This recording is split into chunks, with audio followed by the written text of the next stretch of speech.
I will now call the meeting to order at 9 a.m.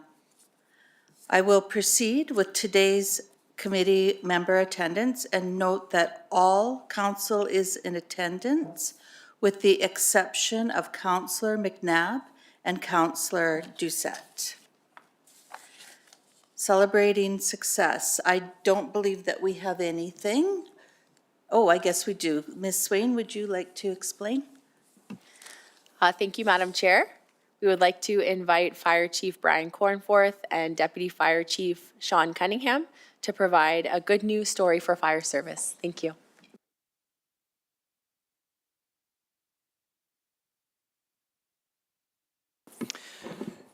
Good morning, Deputy Mayor, members of council. I'm going to turn it over to Sean. He was the one who took the adventure and will share in some of our learnings. Thanks.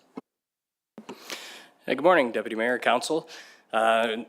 Last month, or I guess the start of October, Parkland County Fire Services was chosen from departments across North America to attend the International Association of Fire Chiefs Fire Department Exchange Program. So what that is they're bringing together groups that have been recognized for excellence in different areas of wildland fire, pulling them together as a large networking event. So talking about different strategies, whether it's education, interagency cooperation, mitigation strategies. So we were fortunate to be selected, the second department ever from Canada and the only one this year.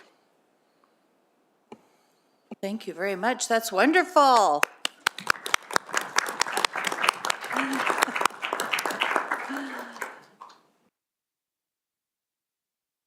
Moving to our second item on the agenda, I would ask committee members if there's any additions or deletions for today's agenda. Okay, seeing none, I will ask administration. Ms. Swain, are there any additions or deletions? Thank you, Chair Kuchar-Johnson, and good morning, committee members. Administration has no additions or deletions to the agenda today. Okay, at this time, I would like to ask Councillor Olson to put the motion on the floor to adopt today's meeting agenda. Also move, Madam Chair. All in favor?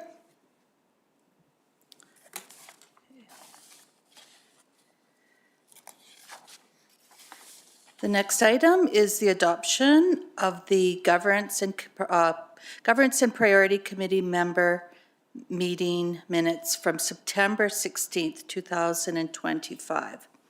I will ask for a motion from Councillor Kyle to adopt the September 16th Governance and Priority Committee meeting minutes. Morning all. Proposed motion is that the September 16th, 2025. Proposed motion is that the September 16th, 2025 Governance and Priorities Committee meeting minutes be adopted as presented. Thank you. If there is no amendments, all in favor? Okay. Motion is carried. It is now 9:03, and our agenda is public input, a scheduled time for the public to come forward.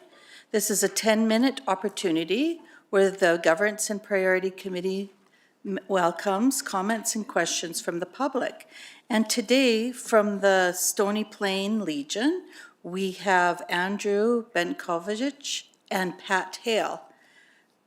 Would you like to come forward and present?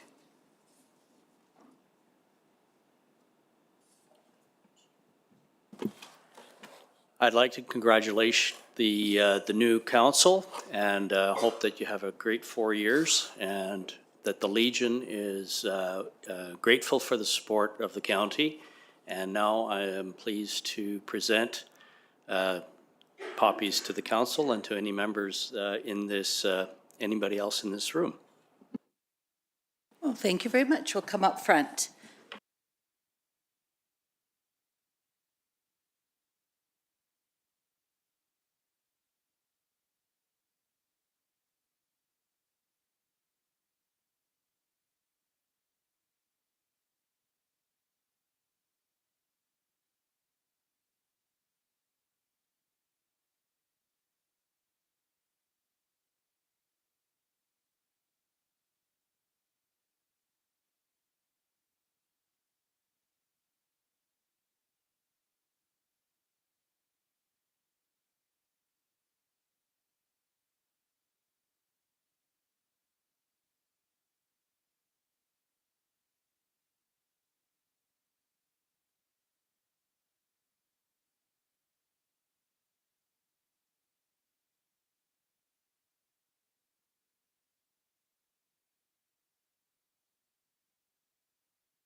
And as the poppies are being presented to people in the gallery there, feel free to open up your wallets.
Okay, thank you.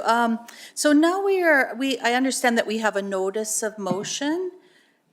Ms. Swain, did you want to introduce that? Thanks, Chair Kuchar Johnson. I'm just wondering, does council want to see if there's anyone else who's here for public input, or do we want to do the notice of motion first? See if there's anyone else here for public input. Yes, is there anybody else here that is for public input? Seeing no one, we will move to the notice of motion. Thank you, Madam Chair. A notice of motion has been provided to administration. Take notice that at the regular meeting of council on December 9th, 2025, Councillor McNally will move that council direct administration to cease all activity related to the withdrawal from the Evergreens Foundation. Thank you. Okay, for those people that don't know, there's no debate on this motion, as this will go to the next council meeting and we will debate it there. We are moving on in our agenda, and we are going to be... Chair Kuchar Johnson, if I Yes? could just suggest that we go to 6D1 to start, please. All right, we will do that. That is at the bottom of page 2. I would like Ms. Swain to introduce this item, please. Thank you, Madam Chair. I'll pass it over to Mr. Dyke to introduce his team. Thank you, Madam Chair. Good morning, members of the committee. Ashley Pifko, Senior Financial Analyst, and Amy Harris, Financial Analyst, are here this morning to walk council through a budget briefing. The budget does have a significant amount of material associated with it, so we do like to provide highlights of what council will see when the departments come for their presentations later this month. With that, I'll hand it over to the team to go through the briefing. Good morning, Deputy Mayor and Council.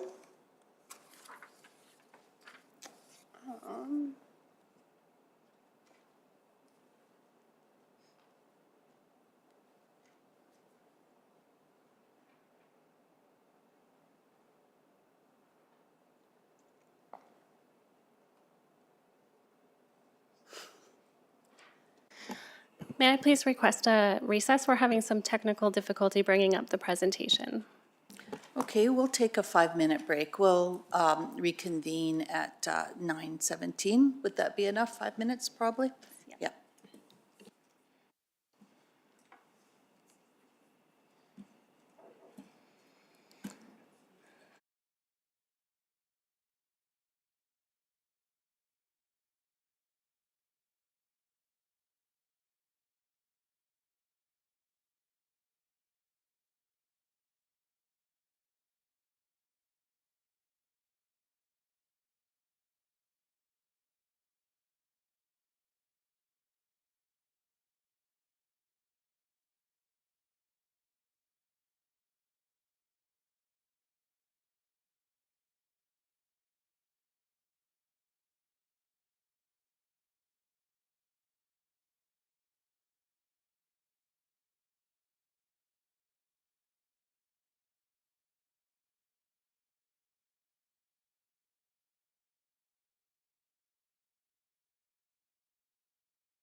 So I Okay. will pass it back over to our team to get started.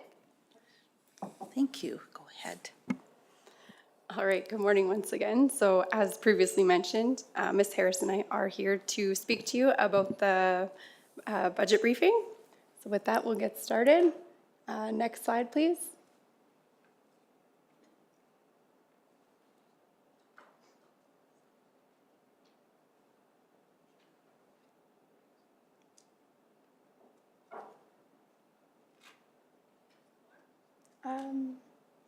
Yeah.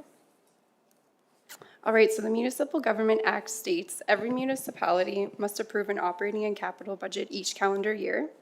Just like a tree begins with a seed, our financial health starts with a well-planned budget.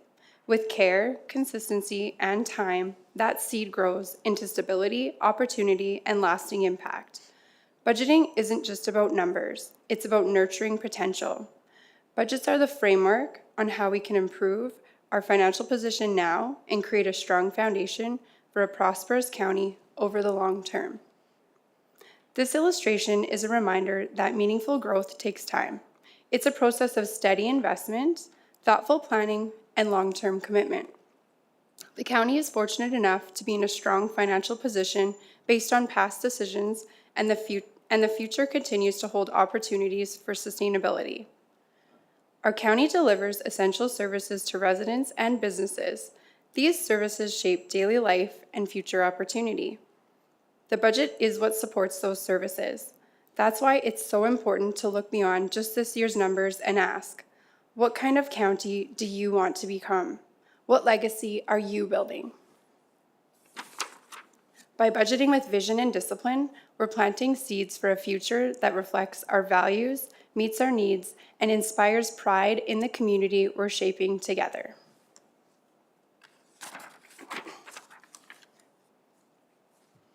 A well-structured budget process is essential for financial stewardship and strategic alignment. It begins by ensuring that all decisions align with Council's strategic plan and the organization's long-term goals. A new initiative must clearly demonstrate alignment with this plan before being considered. Our philosophy is to prioritize maintaining existing infrastructure and service levels first before expanding programs and services. The budget team plays a central role in this process. We conduct an independent review, including a thorough analysis of historical expenditures, to validate funding levels and identify areas for adjustment. We also assess the various funding mechanisms that the county has and allocate them based on legislative requirements and strategic fit. Throughout the process, the budget team ensures accountability, legislative compliance, and informed decision-making. Our team in our budget process ensures that spending is appropriate over a longer term than the budget year so that council, residents, and businesses will not see significant taxation swings based on a prior period budget. Once the budget is compiled, it's presented to the senior leadership team for endorsement. From there, it moves to council for final approval, consolidating all transactions into a transparent and comprehensive budget package.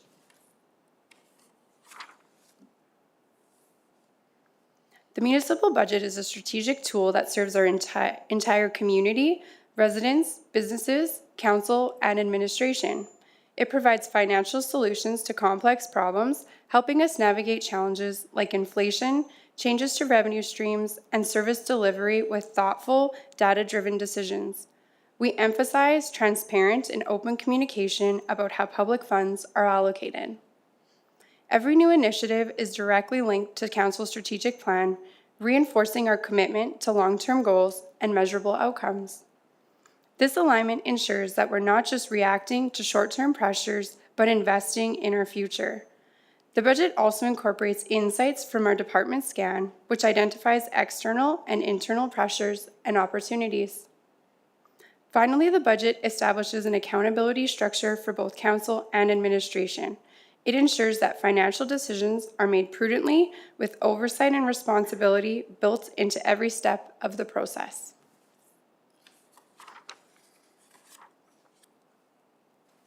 Moving into the key roles involved in the budget process and how they work together to ensure a responsible and strategic budget. Council sets the strategic direction, ensuring that the budget reflects the community's needs and long-term goals. Through review, discussion, and debate, Council ultimately approves all expenditures included in the budget. The senior leadership team translates Council's strategic plan into a corporate plan that guides the organization's operations. They ensure that departmental budgets align with strategic objectives, and they help balance operational needs with fiscal responsibility and legislative compliance. Departments are on the front lines of service delivery. They develop budget submissions based on operational goals, service requirements, and council priorities. They are also responsible for reporting on outcomes, ensuring transparency, and continuous improvement. Together, these roles form a collaborative framework that ensures the budget is not only financially sound, but also strategically aligned and community-focused. The illustration on this slide represents the 2026 budget roadmap. Its purpose is to provide a high-level overview of the key milestones in our current budget process, one that our team has been diligently working through since May. We began the process with foundational discussions, including the 2026 budget philosophy, the tax increase target, and the 5-year financial plan with Council. This presentation sets the tone and direction for the entire process. From there, we moved into departmental budget meetings where we analyzed prior year actuals against budgeted figures and began shaping new initiatives based on operational needs and strategic priorities. Once departmental inputs were gathered, the proposed budget was reviewed by the senior leadership team to ensure alignment with our strategic plan and long-term organizational goals. The budget is then presented to Council in a single comprehensive briefing. What emerges from this robust and collaborative process is the proposed budget that will be brought forward to you at the end of November. Parkland County's budget is made up of 3 components, each of which is detailed throughout the budget package and supporting budget reports. The first is the operating program budget, which covers ongoing and recurring expenses. These are the day-to-day delivery costs. The second is operating projects. There are one-time initiatives or purchases that don't recur annually, such as studies, software upgrades, or pilot programs. The third component is capital projects. These involve the purchase or construction of tangible assets like roads, buildings, or equipment that support the programs and services we deliver to residents. Today, we will be focusing on the operating program budget component.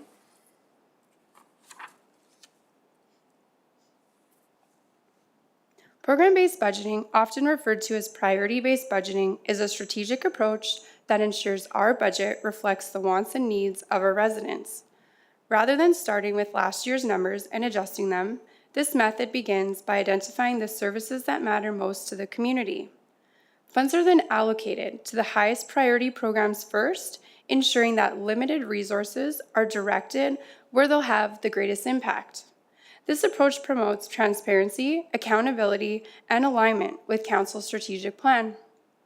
It also helps us make tough decisions when resources are constrained, by clearly showing which programs deliver the most value.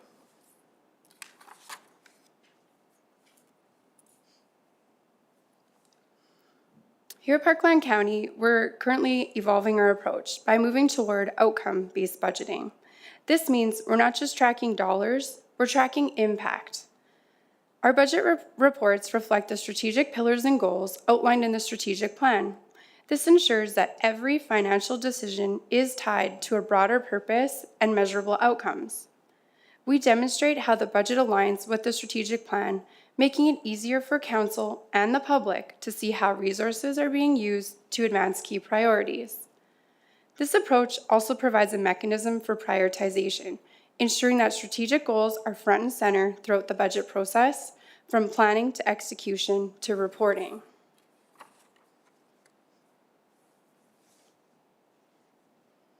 The operating program funds the day-to-day costs of providing municipal services throughout the year.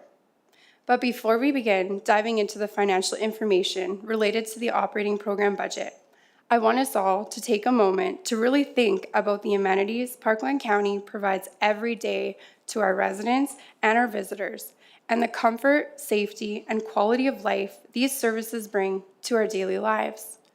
Imagine if, after each snowfall, not only we would have to shovel our own driveways, but also the entire streets just to get out of our neighborhoods. That would be a complete nightmare.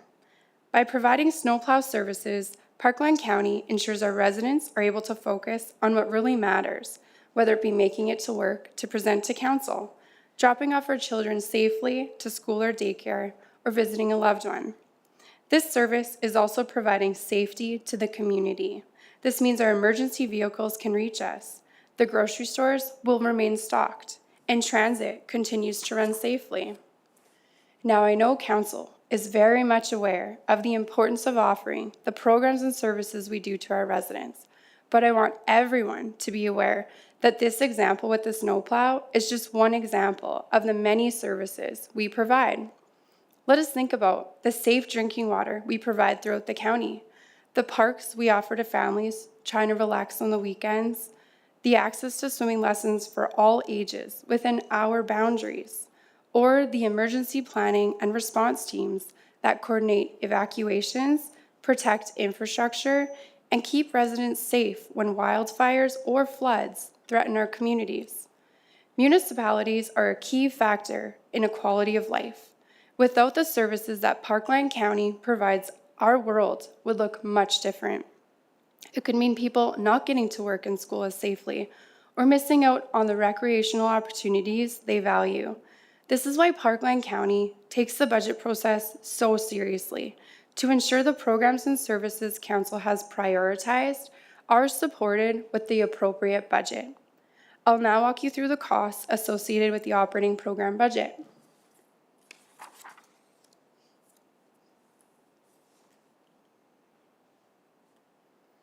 Although budget is rooted in strategy, aligning requests with longer-term goals, and council's strategic plan, it is also important to discuss how we fund and deliver the services to our communities. Over the next few slides, we will take a closer look at the categories for the revenues we collect and the expenditures we make. We will begin on the revenue the county collects. Presented on this slide is our revenue in comparison from 2025 to 2026 by category. Overall, our revenue is increasing by 4.33%. The largest revenue sources, which is consistent from prior year, are residential and non-residential tax, making up 73%, and user fees and sales representing 12% for the upcoming year.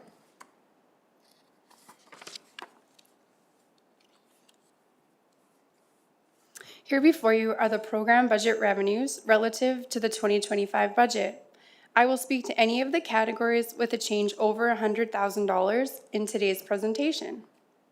Starting with municipal tax, there has been an increase of $2.7 million, which is driven by an increase in expenditures. These will be discussed further in this presentation. User fees and sales had an increase of $1 million. The change is primarily from the increase to the water and wastewater utility rates, as well as removing the election revenue. Government transfers operating increased by $126,000. This is from an increase to our local government fiscal framework grant revenue to offset increased expenditures relating to the graded aggregate seal coat program. Licenses and permits decreased by $100,000. This is due to a decrease in industrial and commercial building permits to align with historical actuals. Other revenue operating. This one increased by $101,000. This is due to adding 3 additional months to the Entwistle Recycle contract and estimated revenue from our fire cost recovery policy. Proceeds on sale of tangible capital assets increased by $216,000. This is due to higher valued fleet being disposed of this year compared to last year. Transfers from restricted surplus increased by $179,000. Primarily from revenue being required to offset water and wastewater systems that are operating at a deficit, new debt relating to the Entwistle Water Reservoir funded by the utility model, we've reallocated our capital cost shares, and we removed the elections transfers. Lastly, transfer from liability increased by $267,000 due to increased costs relating to reclamation costs on the Barry Moore Strocher gravel pit. This also impacted the expenditure side by the exact same amount and the same reason. We will now move into the operating expenditure budget categories. Presented on this slide is our expenditures in comparison from 2025 to 2026 by category. Just as program revenue has increased by 4.33%, so has the program expenditures. The largest category expenditures are consistent with prior year and are salaries at 40%, transfer to restricted surplus at 18%, and contracted and general services at 16%. The changes between the categories will be discussed in the next slide.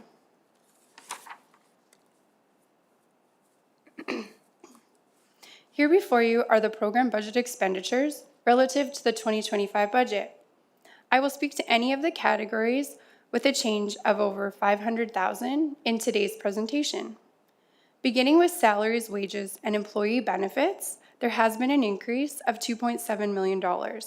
This is from adding 3 new full-time positions, adding casual and temporary support, cost of living allowance for union and non-union staff, staff movement on the salary grid, and adjustments made to align budget to actuals.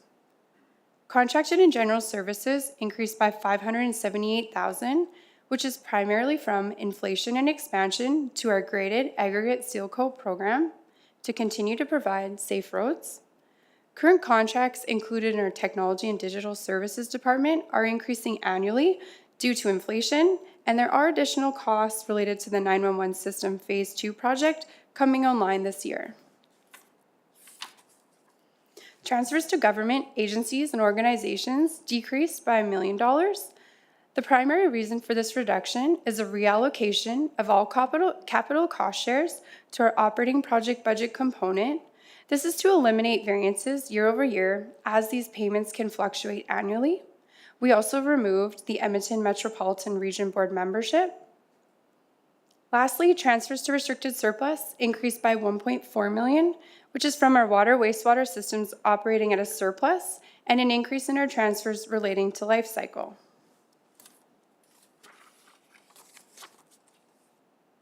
We will now move into comparing our staffing relative to our neighboring municipalities. We performed a municipal scan to determine the county's relative position for 2 key staffing metrics. Using 2024 comparables, we can see that Parkland County has one of the lowest salaries, wages, and benefits expense per capita in the region and among municipal peers.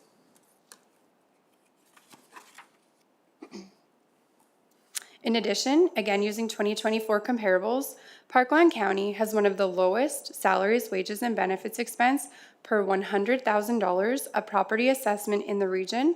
This is an effective metric, as assessment is generally a good indicator of the level of service provided, and a low salary ratio indicates excellent value received by residents.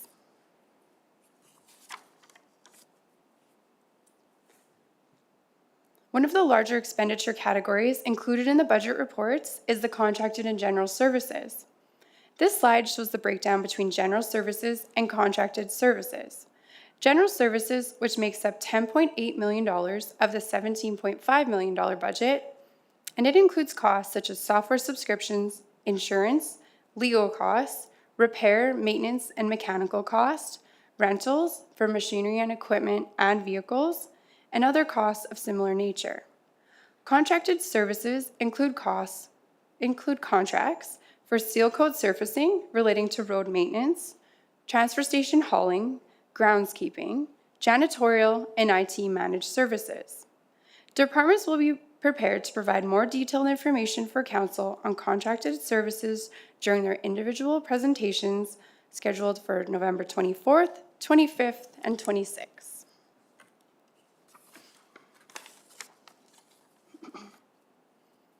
A category included in our municipal budget by type report is the transfers to governments, agencies, and organizations. And provided on this slide is a summary of costs. First, we have included the non-negotiable payment for the provincial policing contract in the amount of $2.7 million. Next, we include the not-for-profits and agencies relating to community services, which makes up $1.7 million for 2026. This includes the contribution we make towards the Parkland County Library Board, our Community League Grant Program and not-for-profit, and the Yellowhead Regional Library membership. We then have our operating cost shares to local government in the amount of $1.4 million for 2026, which includes our contributions to Spruce Grove, Yellowhead County, Drayton Valley, Stony Plain, and Devon. This is for all of the recreation centers, as well as the family and community support service payments we provide. The decrease from 2025 to 2026 is relating to our contribution to Spruce Grove's Horizon Stage, as they saw a significant increase in revenue through ticket sales, and they based the agreement off of resident usage. For Parkland County, we had a usage of 14.86%, and in previous years, it was around 22%. We also recorded a decrease to Devon's Arena contribution to align to our agreement. Next, we have the TransAlta Tri-Leisure Center contributions, which is budgeted at $1.2 million. There was a significant increase in the request relating to the infrastructure, which was to replace the air handling unit, replacement of the aquatic circulation pump, and refurbishing the water slide. Capital cost shares to local government has increased from last year and is budgeted at $906,000. And it includes payments to Spruce Grove, Devon, Drayton Valley, Stony Plain, and Yellowhead County. The change from 2025 to 2026 is largely because of the contribution for the Spruce Grove Arena increasing by $554,000. This is for retrofit on the Grant Fear roof, lobby structural and code revitalization work, and the ice plant replacement.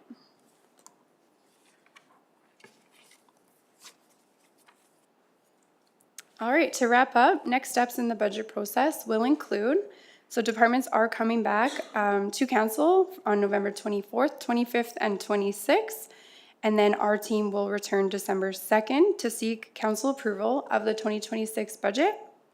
2025 carry forward projects and a restricted surplus update will be presented to council in Q1 of 2026. And finally, council will be presented with the 2026 tax levy bylaw in Q2 for 2026. That concludes our presentation. We can take any questions you may have at this time. Thank you. Thank you very much. Mayor Shagets, would you be prepared to put the motion on the floor? Thank you, Madam Chair. I'll put the motion forward that the 2026 program budget briefing presentation be received for information as presented, and if I can speak to it. Certainly. Excuse me, I just want to acknowledge the work by Mr. Dyke's department and the staff on the budget presentation that's been made available to council, and the ease of navigating through that document, and the detail in financial information. I think that will help council as we go through the budget deliberations. It'll make it much easier. We're a lot more informed than, I'll say, during my previous time on council, so I do want to thank you for that. Just a quick question for administration as well. Has there been any recognition of price increases on various projects due to supply chain issues, whether it's delays for projects? And also, if you can just provide the residents an idea of how much that policing contract, the 2.7 million, impacts our municipal tax increase. Thank you. Thank you, Mr. Mayor, and to the committee. In relation to the first question, I think the best detail that we can have on that will come in the project presentation, where directors will come up a little bit from now. But yes, of course, we do, departments do estimate their projects, and those estimates include increases associated with tariffs or with other inflationary matters. Construction has been significantly hit with inflation over past years. So we do bring that into the budgets, but they can talk about how that's impacted some of their projects even in this current year in a few items from now today. The provincial policing amount would represent about just over 3% tax impact to our residents. Not an additional this year, but if that number was not in our budget, it would come down by that amount. So it is a significant impact on the operations of the county. Do we have any, Councillor Jesperson, please. Thanks, Madam Chair. Just for clarification, it's actually on page 11 of the presentation, or page 90, 91 on this, whatever that is. Can we just clarify why the property tax of non-residential revenue decreases by 1%, whereas the residential tax revenue doesn't change?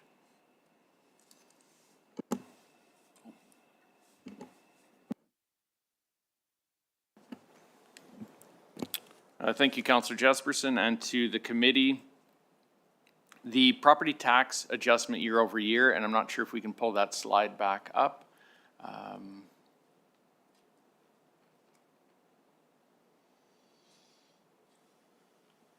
There it is.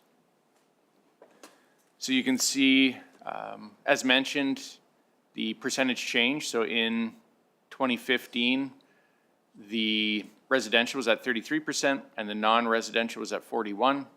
And in 26, we're projecting the residential to be at 33%, so the same as the prior year, and the non-residential going down by 1%. So two things at play here. The first thing is it is a percent of total revenue. So as other revenue items change in value, that would impact this. So it's not a direct allocation between prior year. It's not an indication of growth or decline as a direct comparator. But really what's happening here is typically we would see that non-residential amount increase based on a lot of the direction provided by council to bring in non-residential development to help offset the tax rate to residents and ensure that we can continue to provide services. As I'm sure councillors have noticed in the Acheson area, there's a lot of land that is being prepared for that future development. So this year was a year where a lot of land that was maybe not available for immediate development is becoming available. So we should see that non-residential increase in this coming year, the 2026 budget, where those buildings start to be built and that tax assessment starts to be received. Thank you. Any more comments from the committee? Okay, just looking at your presentation, I think it's very complicated. I mean, it can't be easy to be strategically aligned with our plans and community focused and make sure that we have the best value. And for me, I'm going to be interested at a later date looking at how that came to be that the municipalities are funding provincial responsibility of policing. And I know we'll have an opportunity at some point to ask that question. So if there's no further questions, I will call the motion. All in favor? Thank you. The motion is carried. Now we are going to be moving on to 6D2. Ms. Swain, could you also introduce that?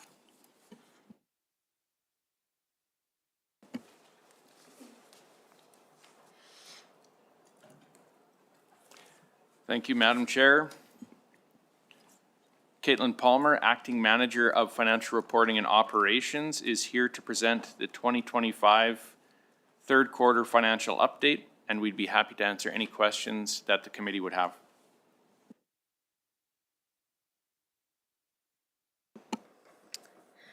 Good morning, Deputy Mayor and Council. I am pleased to present you with Parkland County's 2025 Q3 financial update. There are 7 Q3 reports being presented. These reports represent 75% of the 2025 fiscal year. The overall statement of operations by object base shows a surplus of $7,301,300 for Q3. First, I will provide a brief overview of the financial statements. The statement of operations is the first financial statement presented. This illustrates the county's financial performance over a reported period and ultimately summarizes revenues and expenses to determine the annual surplus and deficit. There are two statement of operations presented to council. The statement of operations full shows all revenues and expenditures up to the reporting date. Comparatively, the statement of operations base program does not include one-time operating or capital project expenditures. When presenting quarterly reports, Finance will discuss variances on the statement of operations base that are above or below the 10% of year-to-date threshold. After the statement of operations, you will find the statement of financial position. The statement of financial position provides a snapshot of the county's financial health at a specific point in time. It helps stakeholders assess the county's overall financial strength by detailing what the county owes and owes, including how its assets are financed. To support the statement of financial position, the notes to the financial statements follow that provides necessary context and more detailed breakdowns for greater transparency. Next is the statement of changes in net financial assets. The statement demonstrates accountability for resource management by showing how operational results translate into changes in the organization's financial strength. This statement is a key indicator of the county's sustainability by indicating the county's ability to maintain services and meet financial commitments. Finally, you will see the operating project expenditure and capital project reports. These statements reflect all expenditures on approved projects as reported for the period for capital and one-time operating projects. Our governance and engagement team will be providing a detailed presentation with the support of department directors on the project status and the Q3 financial update afterwards. The next slide provides an overall view of the base program operating expenditures for the statement of operations by object base for the Q3 period, which are not associated with one-time projects. The overall base program revenues are at 77%, and the overall base program expenses are at 69%. On the next slides, we will detail variances less than 65% or greater than 85%. Special and other taxes are currently under budget at 63%. This variance is primarily due to road maintenance and drainage aggregate levies. This is expected as aggregate hauling activity is typically lower in the spring and winter months. Revenues have increased in Q3 and will expect it to continue in Q4, aligning with seasonal trends in hauling and construction. Penalties are at 90% due to penalties being assessed September 1st, 2025, as per the taxation bylaw. This is consistent with Q3 2024. Investment income has exceeded budget at 154%, driven by higher than expected returns from variable rate instruments and early bond redemptions in the long-term portfolio. A shift from GICs to HISAs also supported short-term returns. Other revenue operating is at 100% due to the new recovered cost policy from fire services. The next slide provides the base operating expenditures details by object. Contract and general services is at 63% to date as road maintenance is seasonally underspent in snow and ice control, with winter activity expected to drive costs in Q4. Governance and engagement is under budget as costs related to the 2025 elections are not yet finalized as of September, and lower insurance premiums due to ongoing insurance reviews resulting in cost savings. Agriculture and environment is also under budget due to seasonality of the department as key expenditures such as groundwater monitoring are scheduled to begin in Q4. Interest on long-term debt, bank charges, and transfers is at 57% to date, primarily due to the timing of new debt issuance. The budget includes interest for Township Road 531A widening. However, the debt has not yet been secured, resulting in lower interest expenses to date. Transfers to government agencies and organizations is under budget at 63% due to timing relating delays as most of the 2025 cost shares are recorded in Q4. Purchases from other governments is under budget at 63% due to reduced water consumption in Acheson and delayed invoicing for the on-demand transit cost and revenue sharing agreements, which are expected to be received in Q4 2025. Other expenses are at 2%. Emergent items are transferred at the requested purpose in the amended budget. There is no significant expenditures recorded in actuals in this line item. This can be seen in the difference between the original budget and the amended budget columns. Next, we'll provide a summary of the utilization of the 3 emergent items funds. The utilization of these funds are reflected in the amended budget column of the statement of operations. For the operating emergent items, $234,000 has been utilized, with 46% remaining. For the operation services emergent items, $47,000 has been utilized, with 69% remaining. And for capital emergent items, $115,000 has been utilized, with 77% remaining. The next slide provides the utilization of the operating emergent items for Q3 2025. There have been 9 approved utilizations to date. The total operating emergent items remaining as of September 30th, 2025 is $203,000. The next slide provides the utilization of the operation services emergent items. There are 2 approved utilizations to date. The total operation services emergent items remaining as of September 30th, 2025 is $103,000. The final emergent items that we will be talking about is the capital emergent items for 2025. There have been 2 approved utilizations to date. The total capital emergent items remaining as of September 30th, 2025 is $385,000. The next slide provides the update and the change of the cash equivalents, accounts receivable, and investments since December 2024.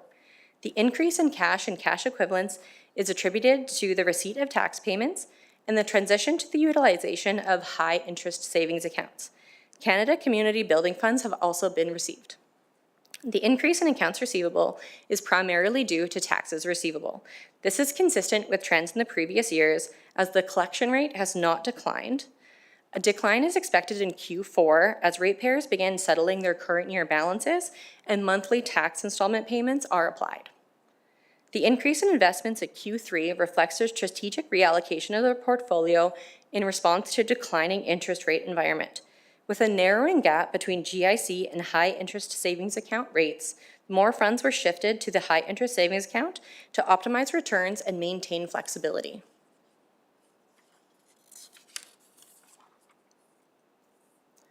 The county debt has increased due to the addition of the Tomahawk Lagoon debenture and an increased demand loan for the Entwistle Water Treatment Plant.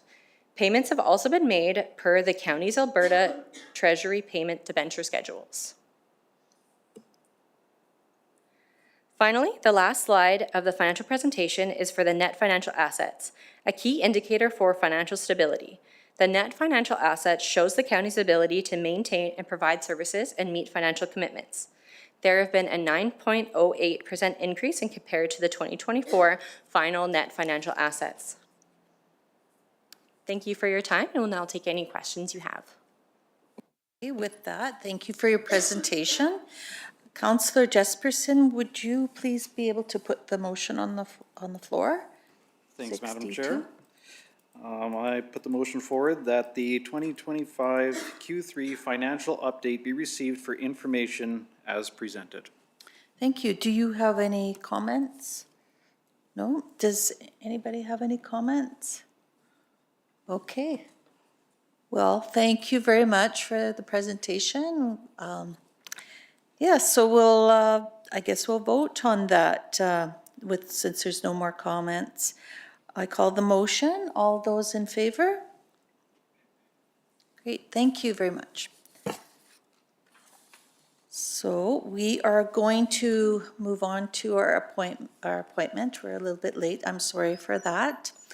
Ms. Swain, would you please put that forth? Thank you, Madam Chair. I'm just wondering, we have quite a few presenters coming up. Does council want to take a 5 or 10 minute comfort break before we get started? And maybe we could come back at 10:05? Yes, that would be wonderful. Okay, at 10:05, we will reconvene.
yet. Thank you. Welcome back, everyone. We are moving on to our next appointment, Performance and Project Update Report. Ms. Swain, would you please present that? Thank you. Lois Tyerman, Director, Governance and Engagement, is here with us to provide an introduction and overview to the Performance Project Update. And our directors team is also here today to share updates from their respective departments and answer any questions that the committee may have. Thank you, Mr. Dyke. Good morning, Mayor and Council. I'll be walking you through our performance and project update today. We'll kick things off with a bit of background, and then I'll pass it over to each department so they can share updates on their projects. After each department presents, we'll take a moment to pause and open the floor for any questions you may have. Just a quick note for context. In this presentation, we've grouped the project updates by department to help the flow of information. If you're looking at the accompanying report, you'll notice that the projects are organized by pillar instead. Next slide, please. Oh, perfect. Keeping a close eye on performance is key to making sure we're always improving and staying aligned with our goals. It's how we connect strategy with real-world results. It's also a big part of how Parkland County approaches strategic planning. Through performance monitoring, administration is able to share how we're doing both with council and the community and identify areas where we can strengthen operations and offer more support. In this performance and project update report, you'll find performance measures results for Pillar C, Respected Environment and Agriculture, along with updates on key projects from August 1st to September 30th. We've also included a snapshot of overall project health to give you a clear picture of where things stand. As we go through the presentation, you'll see visual indicators throughout to show how each item ties back to the current strategic pillars. Light blue for Pillar A, Connected Communities, green for Pillar B, Strategic Economic Diversification, red for Pillar C, Respected Environment and Agriculture, and dark blue for Pillar D, Responsible Leadership. You'll also notice a note on certain slides highlighting projects that align with the priority strategies that are outlined in the current strategic plan. Through strategic planning in early 2026, Council will develop a new strategic plan, and these pillars may be refreshed. Administration is currently working on the performance measurement and reporting project, which will run through 2025 and 26. The goal is to refresh how we track and report performance, making sure we're providing meaningful, transparent oversight of our strategy and how effectively the organization is operating. We're taking an incremental, focused approach to this work. That way we can learn as we go and minimize impacts to the organization. To start, we've taken a pilot approach and focused on Pillar C, Respected Environment and Agriculture. A dedicated team from the Agriculture and Environment Department led the way using a new performance measurement process. As well, performance measures will be created in tandem with the 26 to 2029 strategic plan to track its progress. Council will participate in developing these measures through strategic planning discussions and will formally approve them as part of the overall plan. Strategy and Engagement is also working with departments to develop or refresh their performance measures. Currently, we are working with Planning and Development Services and Community Services, and work with other departments will continue throughout 2026. With that, I'll pass it over to Krista Quinnell, Director of Agriculture and Environment, to walk us through the performance measure results for Pillar C that are available for Q3, July 1st to September 30th. Thank you and good morning.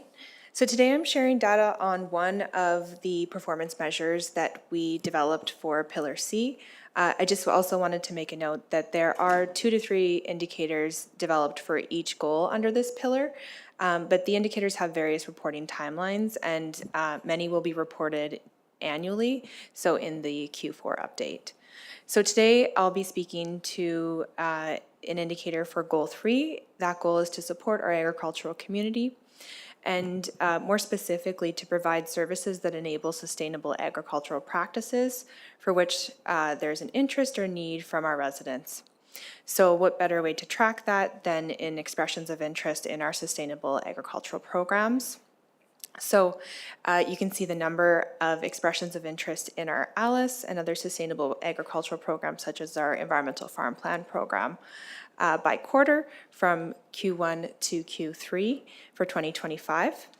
Within this indicator, we do see a strong interest so far in 2025 with 17 expressions of interest between January and September.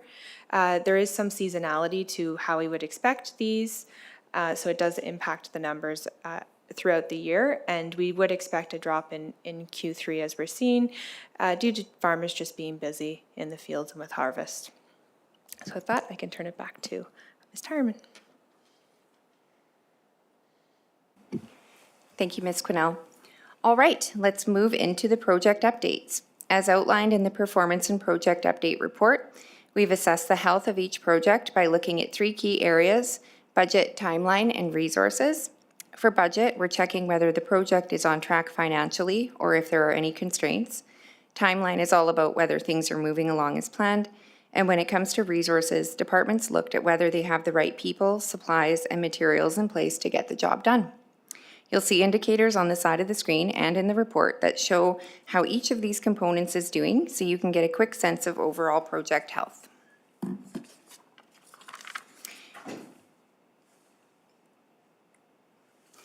Before I pass things over to the directors, I want to highlight that overall, we're in a good spot with project progress. We've wrapped up 8 projects this year, which is great to see, and a further 2 are approaching completion. Most of our key projects are moving forward as planned, and importantly, every project has the people and materials it needs to succeed. The majority of projects are on track for budget, and a few projects have hit some bumps in the timeline, but teams have been proactive, putting measures in place to get things back on track and restore project health. You'll hear more about each project in detail as we go through the rest of the presentation. I'll now turn it back over to Krista Quinnell. All right, thank you. So the first priority project that I'll be speaking to is the Natural Asset Management Project. The goal of this project was to develop better recognition for the value of our natural assets and more accountability for their management, to better understand the role that they play in municipal service delivery, and to develop better spatial data that can support more informed land use planning decisions. So this project was actually funded largely by the provincial WRRP program, or Watershed Resiliency Program, through a $293,000 grant, and included the completion of a natural asset inventory, condition assessment, and valuation, which I did speak briefly to yesterday. The completion of on-the-ground projects that use nature-based solutions to protect our infrastructure, the education and engagement of residents through workshops and skills development, development of engineering standards for nature-based solutions, as well as hiring of a 2-year project coordinator. So the final natural asset inventory and valuation report was presented to Council for information in April of this year.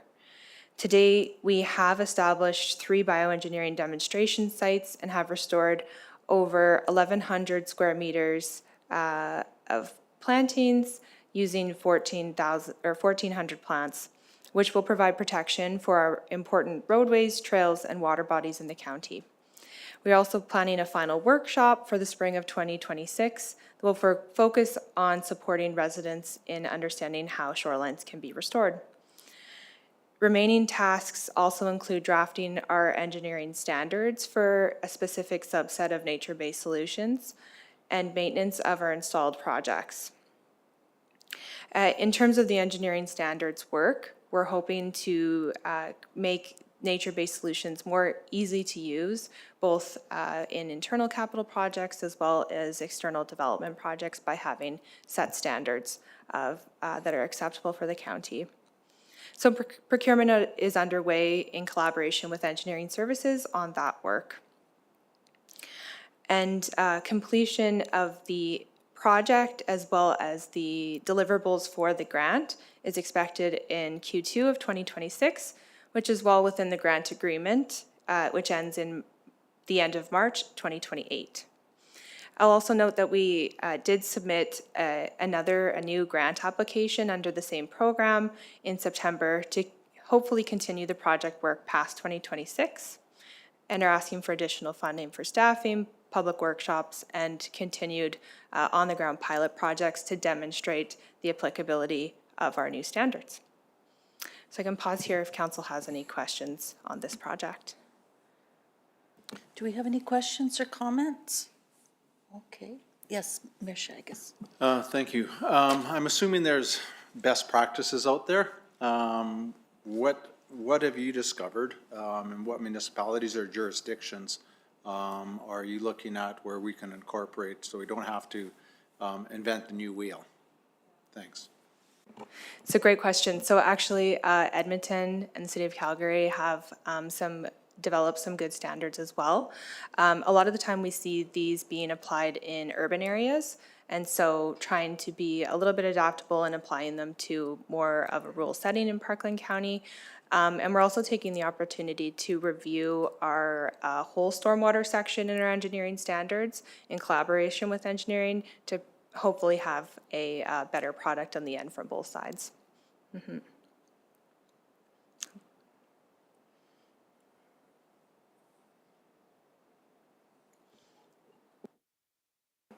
All right, so then I can speak to the second project that we're presenting on today is our development of agricultural impact assessment guidelines.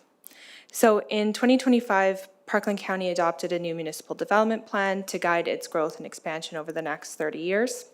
The municipal development plan is aligned with the now disbanded Edmonton Metropolitan Region Board's 2021 Regional Agricultural Master Plan, which was developed with the aim of protecting agriculture in the region. And defining regional factors for us in the agricultural industry here in Parkland County include things like productive soils and extensive critical infrastructure that supports that industry. So with the development of the municipal development plan, protection of agricultural resources was among the top-rated priorities shared by both Parkland County Council and the public. And the MDP does identify two categories of agricultural land, namely the rural agricultural areas and the prime agricultural areas. Prime agricultural areas represent our highest value agricultural lands, which should be conserved as a top priority. Accordingly, when a proponent applies for a non-agricultural land development in one of these priority agricultural areas, an agricultural impact assessment to determine the level of impact on the agricultural community and industry is required. Agricultural impact assessments can assist with making well-informed land use decisions and providing recommended mitigation measures. Currently, Parkland County does not specifically have any established minimum requirements for agricultural impact assessments, which can lead to unclear application standards and delays in decision-making processes. With the policy basis now stronger and additional requirements for agricultural impact assessments, this project will establish clear and consistent requirements for these assessments. Through a review of best practices, that will include a jurisdictional scan, input from our Ag Service Board, learnings from processing some impact assessments on large developments with our new MDP this year, as well as input from subject matter experts. So some of this initial background work has been completed, including a scope of work and project plan that's been drafted, and engaging an experienced consultant to complete the project. Next steps are to complete the research and analysis required to develop a guidelines briefing that will be refined by input from administration and subject matter experts, and finally presented at a workshop with our Agricultural Service Board. After that, we are expecting a final draft of the guidelines document by the end of Q1 in 2026.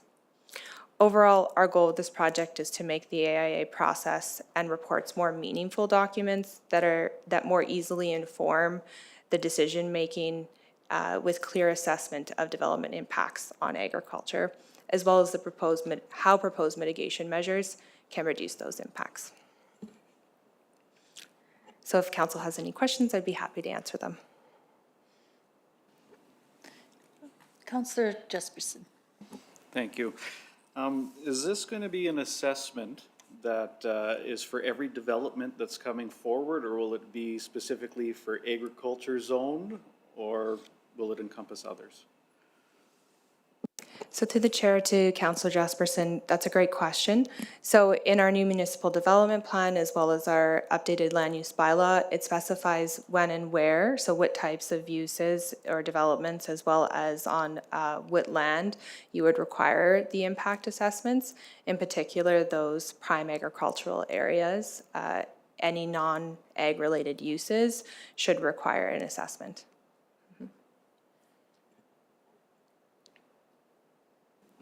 Mayor Jagus. Following up a bit on that, I'm just wondering if the guidelines are going to be customized, so for prime agricultural lands, will there be a different set of matrix that are developed and applied, as opposed to what might be deemed to be less productive agricultural lands?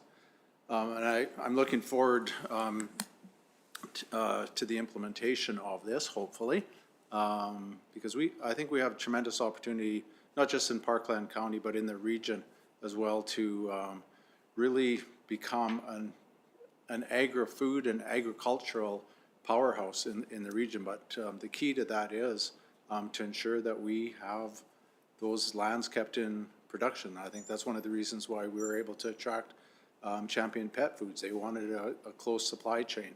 And I think, you know, we do have tremendous opportunity. So I'm looking forward to the work, the continued work. Thanks. Do we have any more comments or questions? Yeah, I think that it's awesome that we've listened to the community, and it wasn't just community, the council really heard that, and they wanted to do something for the protection of our agriculture land. So this is very exciting. And I hope that we'll be leaders in the community all around. Hopefully everything goes really well and it's very clearly defined and so forth, so that we can be a role model for the community around. I'm going to, since there are no more questions, I would like to call the motion. Councillor Oh, no. Kucher-Johnson, there's just a few more presenters to come up. Yeah, no problem. Right, I understand. Okay, So we'll, I'll let you do. Thank you, Ms. Swain. I'll now welcome Simon Yakulik, Director of Communications and Customer Service, as well as Brett Ham, Supervisor of Communications.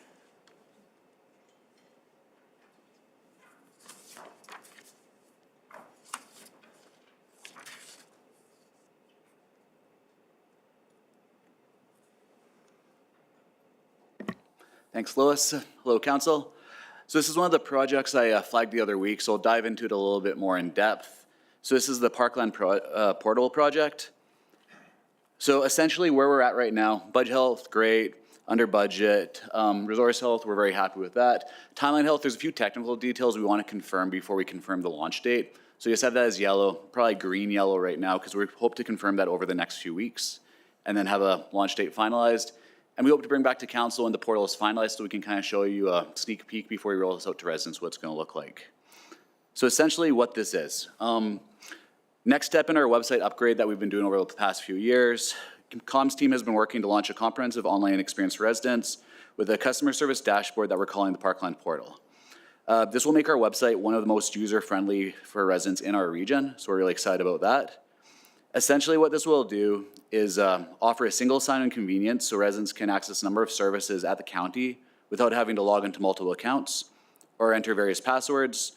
When you visit the county website and we have this up and running, you won't have to go to a separate area to pay your utilities, a separate area to pay your taxes, learn about your area's garbage schedule, submit a planning ticket, or check anything else. It will all be one button and then you're in the site. It will also provide location-based data that has been popular with resident addresses across the county. We've been connecting various Parkland County applications such as Planet, which is our plan and development application, along with snowplow data. This is a really cool one. Essentially, you'll be able to log in, we'll see your location, and we can show you where the snowplows currently are at the county when they're out on the roads. Overall, we think this is really going to save a lot of time for a customer service group and for groups like Trent's group when people have things such as snow plows, because a lot of residents do call in. Just they want to know where the plows are at and when they're going to be cleared, and when they can see in the dashboard, hey, this plow is actually over here. It leaves some of that concern for residents because you can see that the plows are currently doing their work and they're out on those roads. This is something that we've checked with a lot of our neighboring municipalities, and something that really brings that relief to residents when they can see that the county is out there doing that work during those heavy demand times. This really will help residents access this information in the comfort of their own home.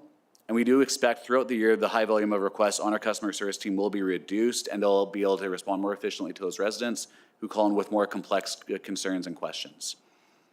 We're currently working with technology and digital services, as well as with multiple external vendors, depending on the application that's involved, to get the portal ready for launch. We're hoping that this will be really figured out over the next few weeks. We're just evaluating the last few tech pieces as they come into place, and we're excited to share the tool with council when ready. And then we're going to be evaluating this after we launch over the next few months to see if there's any future potential widgets that will be able to enhance the service delivery of the application as we move forward with residents. With that, any questions? And as I said, as it comes forward, we do want to share it with council so that you can see exactly what the application is, how it works, and as we then share it out with residents, and you can share it with people who might come to you with questions as well. Do we have any questions or comments? Okay, Mayor Chagas. Sorry, I just wanted to make one comment, and thank you for the work that you've been doing. I think all levels of government are looking at ways that they can better engage with the residents and get direct feedback. And we did have a presentation earlier talking about the different methods that have been utilized in Parkland County, whether it's online surveys, open houses, pop-ups. For residents in the gallery today and those that are live streaming, council has had a discussion, and we will be having divisional meetings starting in the new year where the division councillor, myself, or if I'm unavailable, the deputy mayor, will be visiting community halls and having direct interface and communication with our residents. I guess we'll call this the council pop-up. So we'll be going throughout Parkland County, the 6 divisions, and trying to get feedback from our residents, what's working, what isn't working, what are the opportunities they see. And that'll also help us when we're looking and revising our strategic plan moving forward. So hopefully we can meet the needs of our residents as well. Thanks. Thank you very much, Simon and Brett. Now we will welcome up Jody Hancock, Director of Engineering Services.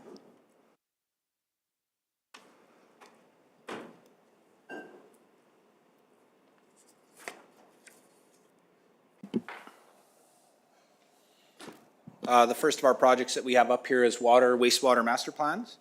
Parkland County started on a venture a few years ago looking at our transportation systems, our water wastewater systems, our storm system, and really didn't have a long-term vision of what those would look like. So we've completed and have available a transportation master plan and a stormwater master plan. Those have been done in the last, I'll say 3 to 7 years.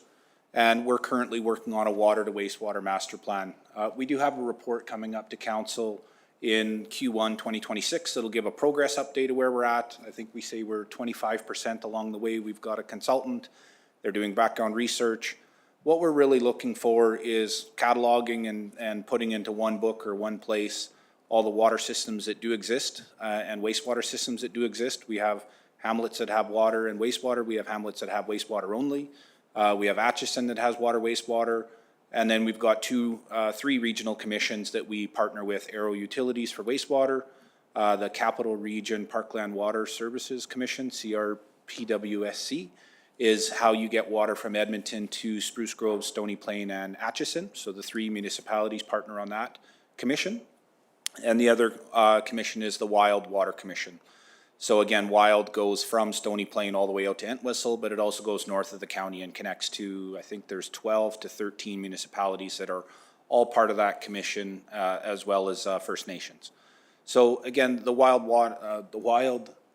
wastewater master plan is intended to package everything for council so you can see not necessarily what we're doing today, because those are easy answers, but more what are we doing 10, 15, 20 years from now? How are we connecting our systems? Where are we growing?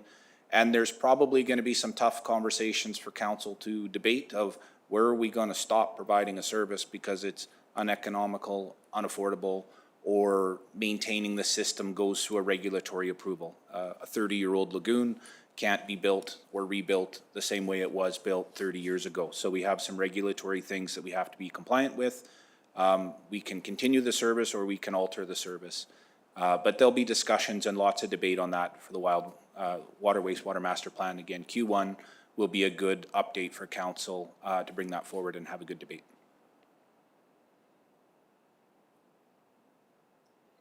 Do we have any questions or comments?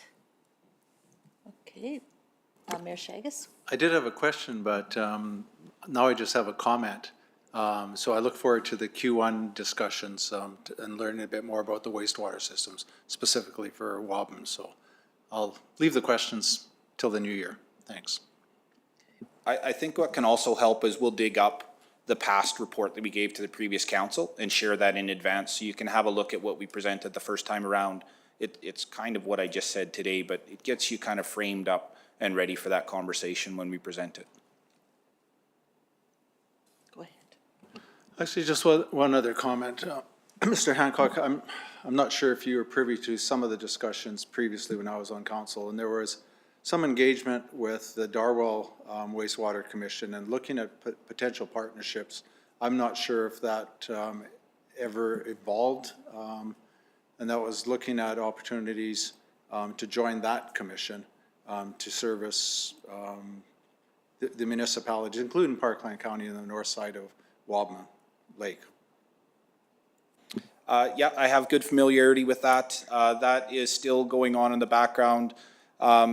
It's not a formal commission, so it doesn't really have a place to have meetings, and until it gets established and formalized as an official commission recognized by the province, then it has some status, I guess. Right now, it's an idea behind the scenes of how do you move wastewater, how do you deal with these old lagoons.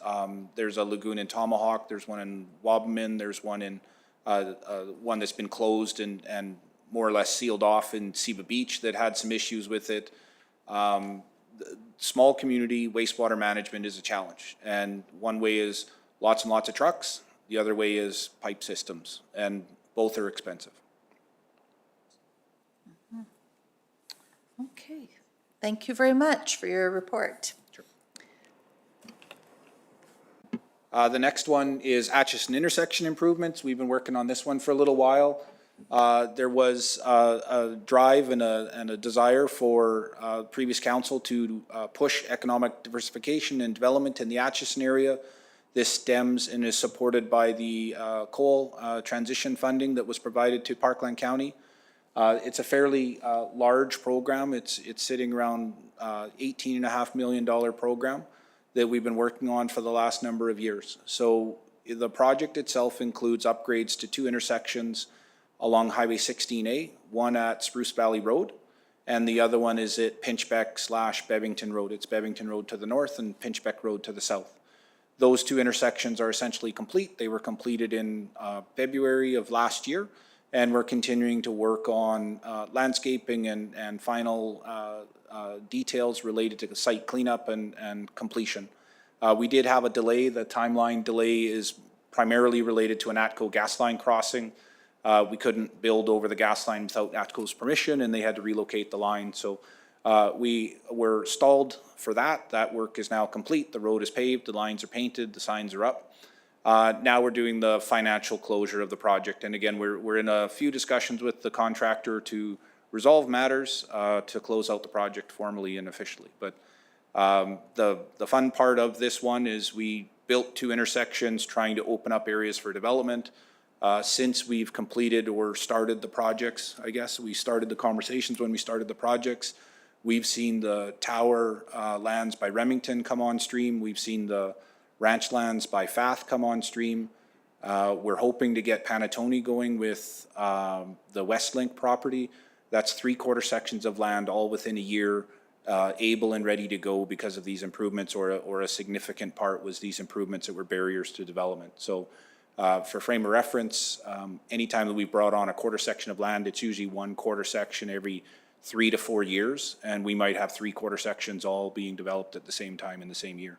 So it is a substantial growth opportunity for Acheson that in turn relates to buildings and commercial assessments.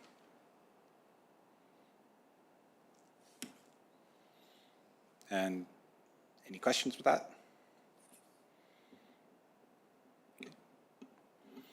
Acheson Big Lake TIA, so 5 years or so ago, we completed an Acheson Big Lake Area Transportation Impact Assessment.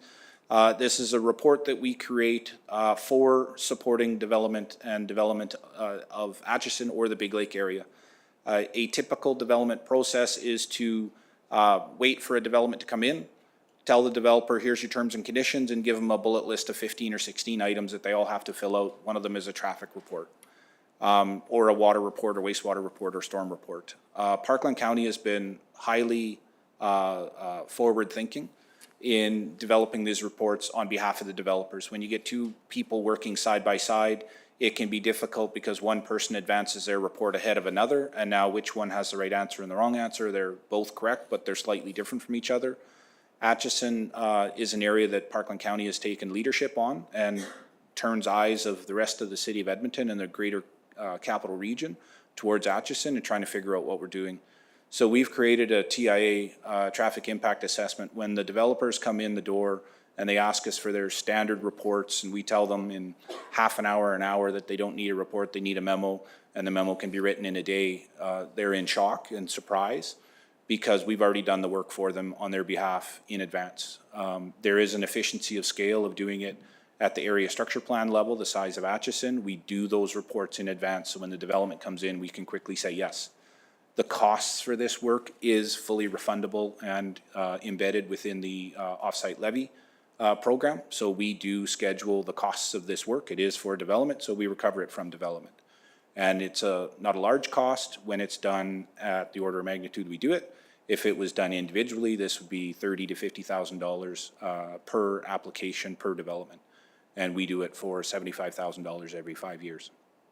So it is a huge path forward. It is a competitive advantage. It is a strategic initiative that we have going forward in the county, and we're a little bit unique that the rest of the communities don't do this level of work in advance. But everything's going well with it. We're moving ahead. We're expecting a final report in December. It'll probably be available January, February by the time we're done our review and sign off on it. Any comments or questions? No? I'm so glad that you explained that to me. I know I was on council before, but no, that explanation is really helpful. And it's good to know that we do recover those costs from the developers, that it isn't all of Parkland County paying for that. And that it gives us a real competitive advantage and makes things so much more, the transition so much speedier. So thank you for that explanation. Councillor, Mayor Shaggett? You can call me Councillor, thanks. Just a question, I guess.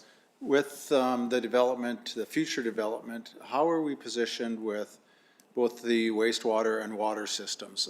If we have another large business that comes in that has huge water requirements, like a Champion Pet Food, do you anticipate any additional upgrades to the system or additional redundancies? Just trying to be forward-thinking and identifying future costs that the county might occur based on the type of, the scope and breadth of potential businesses coming into Acheson. Thanks. So I gave a fairly full discussion of the traffic side of the world for Acheson Big Lake. We have the same reports for water, wastewater, and for storm. Water, wastewater, we're developing storm. The water, wastewater reports, I think the short answer to your question is it's continuous improvement, continuous growth. So every building that comes in, we do have a factor where we have more capacity than what we've currently approved. And we want to continue to grow and continue to develop. You'll see that in the capital program. There's projects in Acheson that the county is taking a lead on and trying to continuously stay ahead of that development cycle. When Champion came in, they were very limited to where they could go in the capital region because most municipalities didn't have the existing capacities in the system to say yes right away. They could say yes, and here's, 4 years worth of improvements you have to make to the system. Atchison Reservoir was, Atchison Zone 4 water reservoir was built in the last 5 years. That's given us 30 years of water storage capacity, and we're actually having a little bit of challenge, if anything, keeping the reservoir full enough to cycle the water to keep it as fresh as we can. But again, we've got tons of capacity in our holding tank reservoir for the system. We have a little bit of challenge in pushing the water out to the edges of Atchison, but those are all smaller scale improvements, $1 or $2 million improvements versus $10 or $15 million improvements.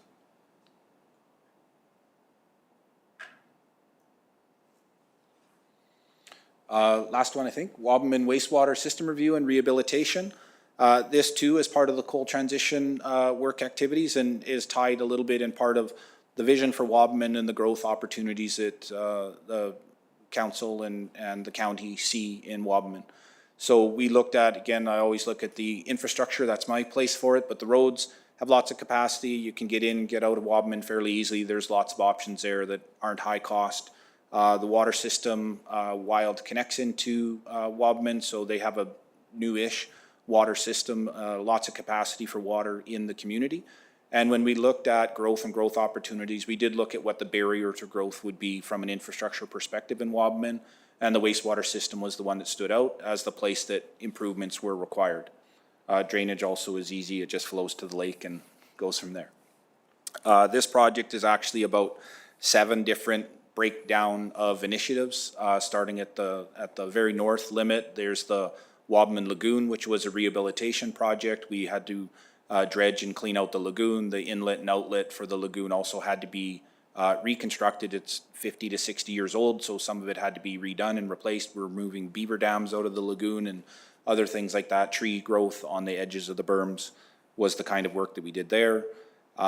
We also went and looked at the main system, the wastewater system throughout all of Wabamun. Again, you're in a hamlet that's 50 to 60-year-old infrastructure in it, so it starts to wear out, it starts to wear down. One of the things we did is called CIPP lining, which is cured in place pipe. Basically, it's a fiberglass sock that you push inside a pipe, and it has a 100-year life on it. So instead of digging up the roads, digging up the front yards, digging up everything and digging the pipe out and putting new pipe in, if you do it early enough, you can push this fiberglass sock in, repair the pipe, walk away, and the residents barely know that you're there. So that was about 80% of Wabamun. We were able to do that type of work, and the other 20% was failed pipe, failed section, where we had to do reconstruction. So we've been able to basically repair and replace the entirety of the Wabamun system, wastewater system. When we got into the Osprey area, we found pieces of pipe that were broken and separated and dislodged and really poorly built. I'll add, prior to Parkland County taking over Wabamun, again, the prior Summer Village really set that up in a way that it failed ultimately under the roadway. So we did a full replacement of the wastewater system in the Osprey subdivision. As we were doing that, we also identified significant issues and challenges with the water system. The wastewater system wasn't built very well and was falling apart, as too was the water system. So we had seized valves, broken pieces of pipe. The timeline health is yellow because we're feverishly working on that. I think they're trying to get that done in this week or next week. Still late season work. Even if there's snow, we'll push the snow away and finish the pipe this year. So we're trying to get that done by November 28th, but that was an add-on to the project. But overall, the story is that the Wabamun wastewater system has almost been fully replaced. We've done analysis and review of future growth opportunities and feel like we're in a place that we can say yes to lots of different options with the system that's there now that we couldn't a few years ago.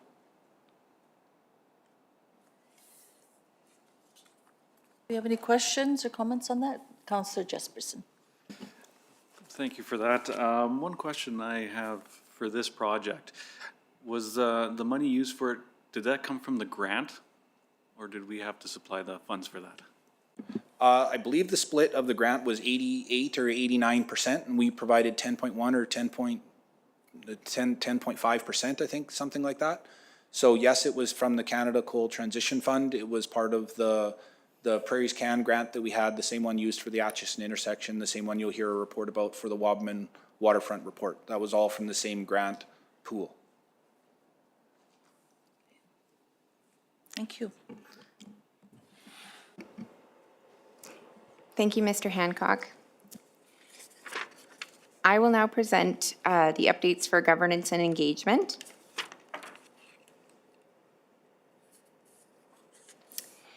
So the engagement program review is a review of existing internal and external engagement practices, and we hope to have a standardized outcome being public engagement processes that ensure meaningful public engagement and enabling more informed decisions and greater public understanding.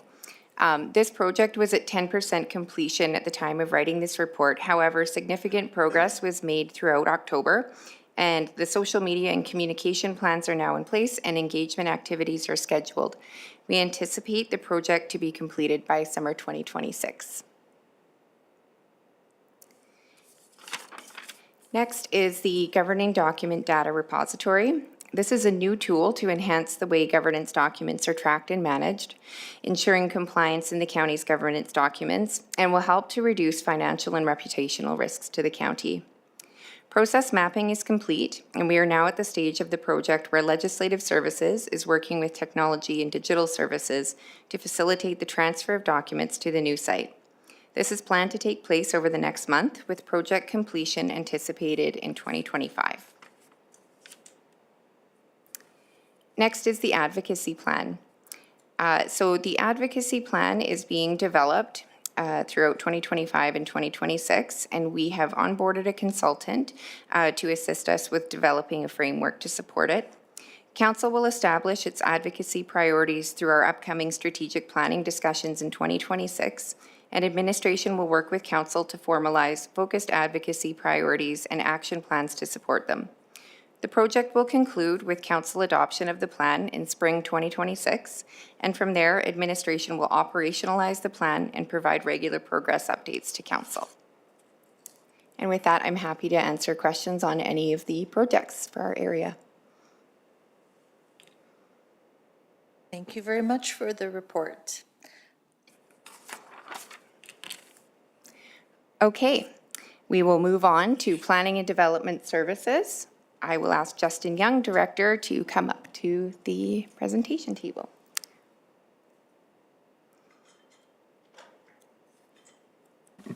Good morning, nice to see you again. I've also brought Natasha DeSandy here with me today. She's our Manager of Planning Coordination. She's leading the Area Structure Plan project that we'll speak to in just a little bit. So our operational process review project is the project that captures our attempt to modernize and look at efficiencies in the planning development group. Some of the things that I'll highlight that have taken place so far, we've opened the breakout room at the front that you can see, so you can walk in and apply for a permit today and speak to someone, which previously wasn't the case, so we're happy about that. We've also begun pop-ups in collaboration with our communications department, where we go to Entwistle and Wabamun once a month for each location to provide those same services that we do here at the county office. I'll also note that we have done the recruitment for a project manager who will be starting at the end of this month. We're very excited about that. We have, however, flagged the timeline health of this project because now the work is scheduled to proceed into Q2 of 2026 with that project manager coming on board to see us across the finish line. And I'll just pause here in case council has any questions. Councillor Kyle? Thank you, Chair. I'm very interested to see your process review on planning and developing, and are we going to be able to provide with some of the information from the review, timelines, et cetera, in ways that we could maybe look to reduce some of the red tape through the planning and developing process?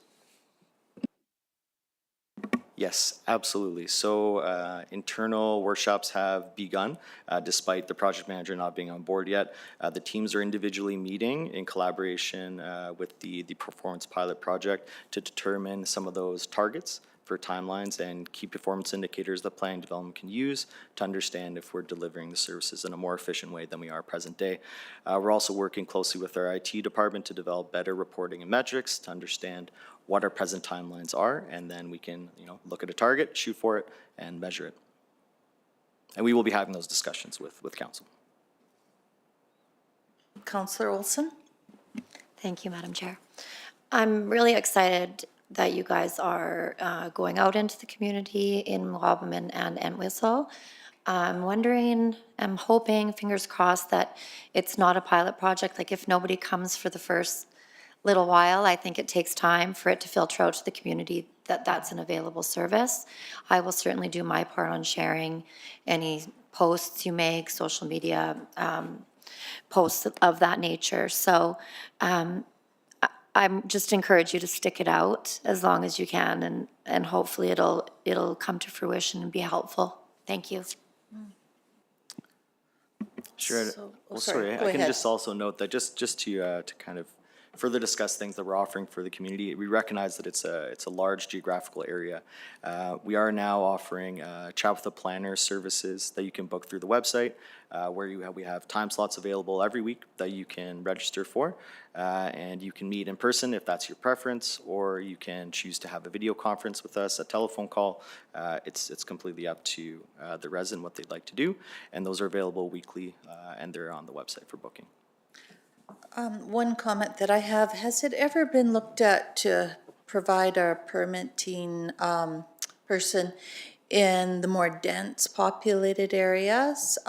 Where I am, it's going to burst one day there because we're right close to Edmonton, and lots of opportunities for development and so forth. But we also find that we're about 35 minutes to Parkland County office, which is almost as far as Entwistle. So is there room for maybe putting some officers in the more dense areas? So that's something I can certainly discuss with our Director Simon of Communications Department. So far, the two locations we identified as the best bang for your buck, if you will, was Entwistle and Wabamun, but we can certainly take that back and look at potentially expanding the pilot or seeing if there's another location available that makes sense.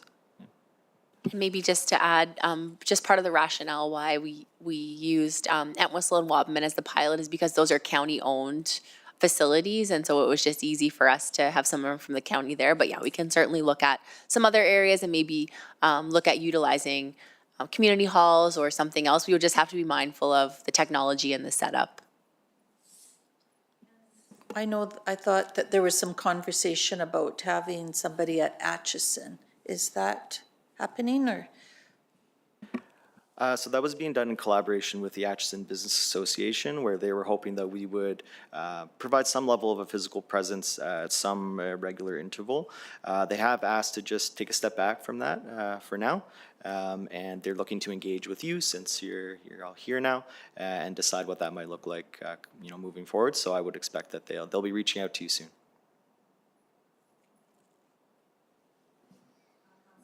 Councillor Jesperson. Thank you. As part of this review, will you guys also be looking at assessing your work from home policy, and if maybe we should have more of a presence in the county too when people show up? Yes, through the chair to the committee. Absolutely. It's really all encompassing, and what we're looking to do is determine the level of service that needs to be provided that the community desires, and establishing metrics to demonstrate that we are providing that, and then we will adjust our operations based on what is required.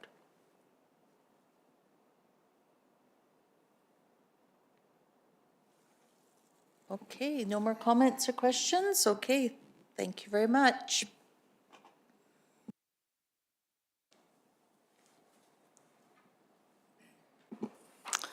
Good morning, Council. I'll be speaking to you today on the ASP project program with the Planning Coordination Team and Planning Development Services.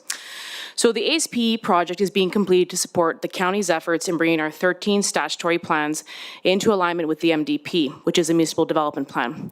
Additionally, given the age of a great percentage of our statutory plans, a comprehensive review of our documents is well overdue and has been creating hurdles and confusion for our residents.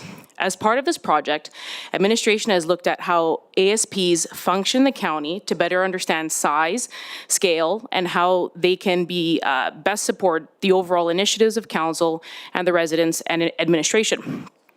Now, as part of this project, administration has conducted a review of all existing area structure plans, researched best practices for ASPs in rural serviced and unserviced areas, and has created a framework for prioritizing the creation, updating, and/or rescinding of ASPs in Parkland County. In addition to this work, the team has also been working with our internal departments to identify how statutory plans can support their initiatives to better align county direction and statutory policy in addition to the MDP.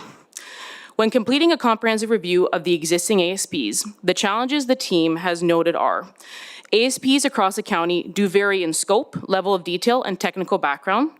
A majority of the county ASPs have not been routinely updated, creating large misalignments with county strategic priorities and changing economic, social, and environmental conditions.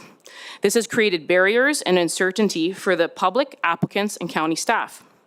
As of today, the team is in the final stages of gathering internal feedback from Parkland County departments with the intent to finalize the last deliverable and prepare recommendations to be presented to council in January. Recommendations will include an overall ranking of an ASP based off the set of criteria which will be presented to council for their consideration.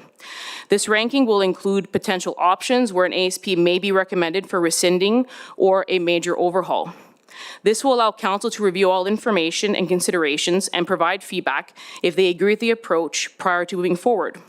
From that point, administration would move forward with next steps based on the applicable ASP identified.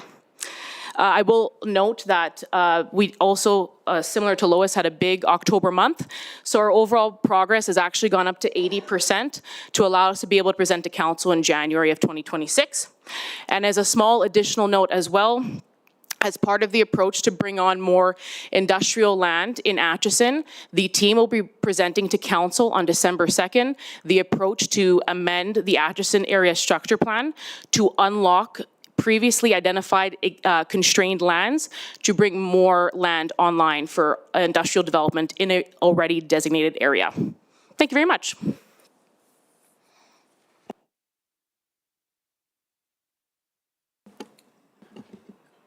Mayor Shaggy?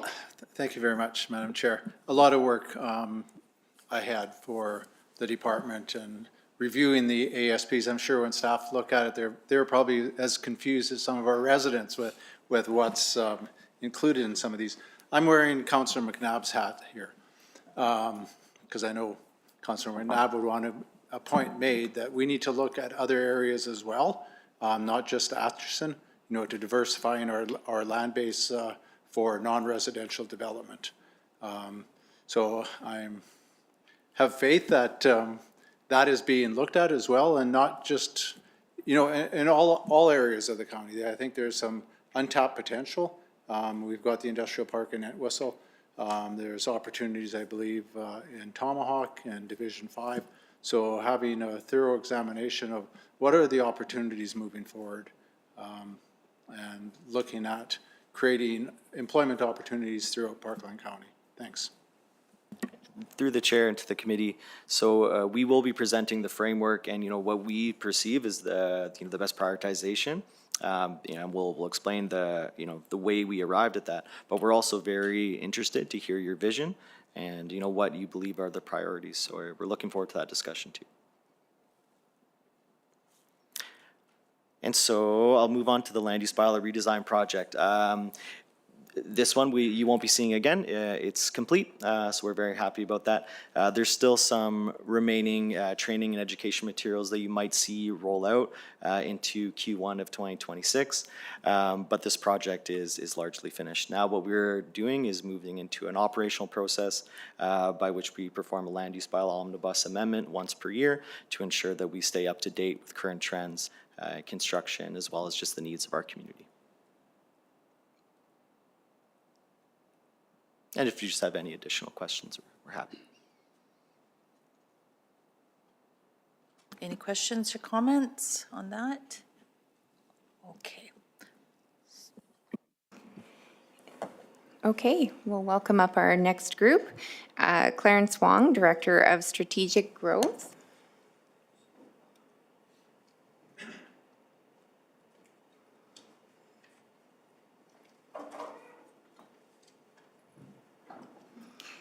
And it looks Rob Kuhn and Dan Santucci joining Clarence at the presenters table. Hello, Madam Chair and members of council. I'm joined here today with Mr. Rob Kuhn and Mr. Dan Santucci, both of which were part of the Wabamun Waterfront project since inception. We're here to provide an update on the project, a little bit of context, as well as answer any questions you may have. The floor is yours, Rob. Thanks, Clarence. Madam Chair, members of the committee, it's a pleasure to be in front of you today. The two projects that I'm going to speak to today with Dan's assistant is the Wabamun Waterfront Initiative, which included Waterfront Park and the Swim Pond Water Feature. We refer to them as Project B and Project A, and we can touch on that a little bit more later on. The funding for this project is primarily through, as you heard from Jody, the Canada Coal Transition Initiative, which was the federal grant that was provided. Project B, which is Waterfront Park Revitalization, is complete. We had a very successful opening in September. It was essentially the modernization, the building of a shade structure, revamping the splash park, and then additional parking, which is a significant issue in the hamlet itself. More interesting and certainly taking up more time is Project A, which is the swim pond and water feature. I describe these projects as both complicated and complex. They are quite unique in that regard. It involves a swim pond, a water feature, the washroom, change room, water services being brought into the site, and then a sewer sleeve that is essentially getting ready for development. It is our understanding that we'll be back in front of the committee or council in the coming weeks to do a deep dive into this project, so I'll just lightly touch on the surface of this, and if you give me any really tough questions, I'll look to Mr. Santucci to answer them. The goal of this project was essentially to develop a very unique feature in the hamlet of Wabamun to spur on economic development, as well as to de-risk the development process for development, so it was investor ready at some point in the not too distant future. An important consideration is the fact that Parkland County owns all of the land that surrounds these features that we are here to talk about today. And so in order to get this project underway, there are many elements. One is the former building product site. And so there is a reclamation required for that site, as well as the need to address hydrocarbon contamination. And so that is on the deck for work to be done. There is the East Canal, which was the outlet canal for the old TransAlta power plant that was taken down in 2011. And so an interesting complexity to that is that it requires a reclamation certificate from Alberta Environment and the Alberta Energy Regulator, which added a layer of complexity. Then there's the Water Act approvals that are required for various stages of the development, and Water Act approval was required for the Waterfront Initiative as well. Then there's the public lands approvals that are required as well for the project. Then there's the Department of Fisheries and Oceans that requires approvals through them. There's the regulated First Nations consultations that are required at both levels of government, federal and provincial.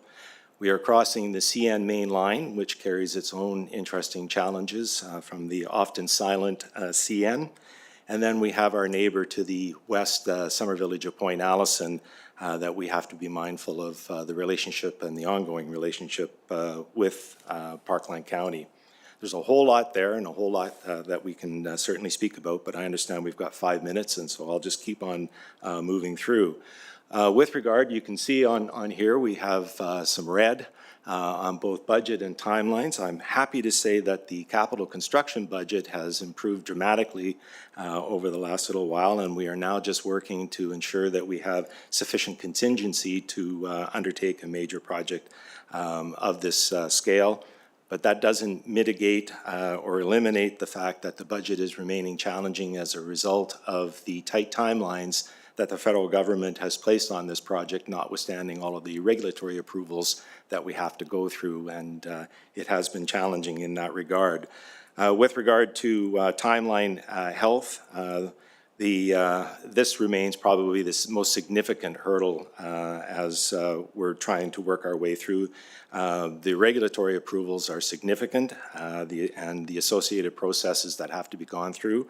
TransAlta is required to get a reclamation certificate for those lands that form part of the canal and somewhat adjacent to the canal, and that carries its own set of requirements, and we've been working very closely with TransAlta and certainly can talk a little bit more about that. Again, Prairies Canada has put some very tight timelines on us, notwithstanding the approvals that we're going through. And then as well, Mr. Santucci has been very busy trying to navigate the seasonal implications of the work that we're looking at undertaking. Simply working in the winter increases costs, and so we're trying to balance the timeline that we're up against to also ensuring that we're getting the best bang for the buck by lining up the work accordingly. And I think that's probably a quick dive through the project, but again, we would be happy to answer any questions that the committee may have. Questions, comments? Councillor Olson. I think it's becoming fairly clear that this project is fraught with challenge at every angle, not to mention just the public perception of the project. Certainly they don't have access to this kind of information, and you know, it'll be interesting to see how this unfolds going forward. So I look forward to spending time talking more in depth about it with you. Thank you. If I may, Madam Chair, we have had, to your point about the public, you're absolutely correct. It's been an interesting challenge having those conversations, but we have had a number of discussions. And the primary feedback that we received both for Waterfront Park and Project A, the swim pond water feature, has been around public access. The public is very concerned. The lake has become closed off by summer villages putting up gates and whatnot. And so they wanted to ensure that the county was mindful that public access was paramount in many people's minds. And we've done our best to convey that information that yes, it is intended to be public. Just in response, thank you for that, especially when with having the private marina directly to the west of the completed project. I mean, that completely, you know, negates the fact that there would be access there. So, you know, I think public perception is of paramount concern here. So like I say, I look forward to reviewing this with you more in depth. Thank you. Councillor Kyle?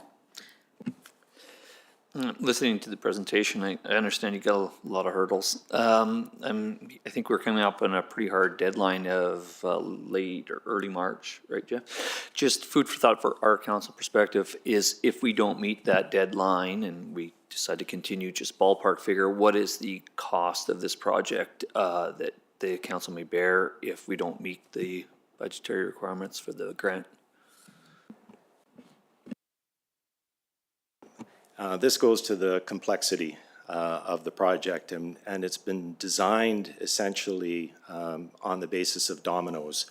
You dig the swim pond, you excavate the water feature, you use the fill from the water feature to line the swim pond, and so on and so forth, the reclamation of the building product site. And so there hasn't been a whole lot of activity out on the site simply because we don't want to pull the trigger on something that we can't complete. And so we've been trying to minimize any potential risk, both for the county and the community, by lining up all of those pieces. The opportunity cost that is prevalent and why we're trying to push so hard to get all of our approvals in place is that it is a grant. And if the grant evaporates, it's a missed opportunity of not having used those dollars. And so we're attempting to balance all of that off. At the end of the day, the trigger won't be pulled on doing the project until we're absolutely comfortable that what is approved can actually be completed. And again, minimizing the risk to the county. Thank you. Just to further, do you have a ballpark figure, just in case we miss the grant opportunity? I don't think we want to say that the project is dead in the water there. I just wanted to see roughly what it would cost for down the road. So the total project is about $12.7 million, and Dan, correct me if I'm wrong, the funding from the federal government for this leg of the project is about $9.3 million. Yeah, 9.4, there we go. Thank you. Good. Okay, well, thank you. Mayor Chagas. Just curious where the contaminated lands are. You spoke about hydrocarbons. Who is the owner of those lands? Sad to say you are, as the county. The Village of Wabamun purchased the lands from TransAlta back in around 2010, I believe it was, on an as-is-where-is basis. And as a result, when the village dissolved into Parkland County, the county inherited those lands, all of the lands that are currently, as well as others, of course, that are currently under the project. We have an ISAF coming up with the summer village of Point Allison. Maybe they can inherit it.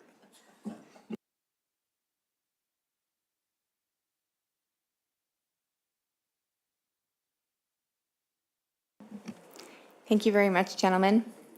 So just for council's information, we just have one more, technology and digital services.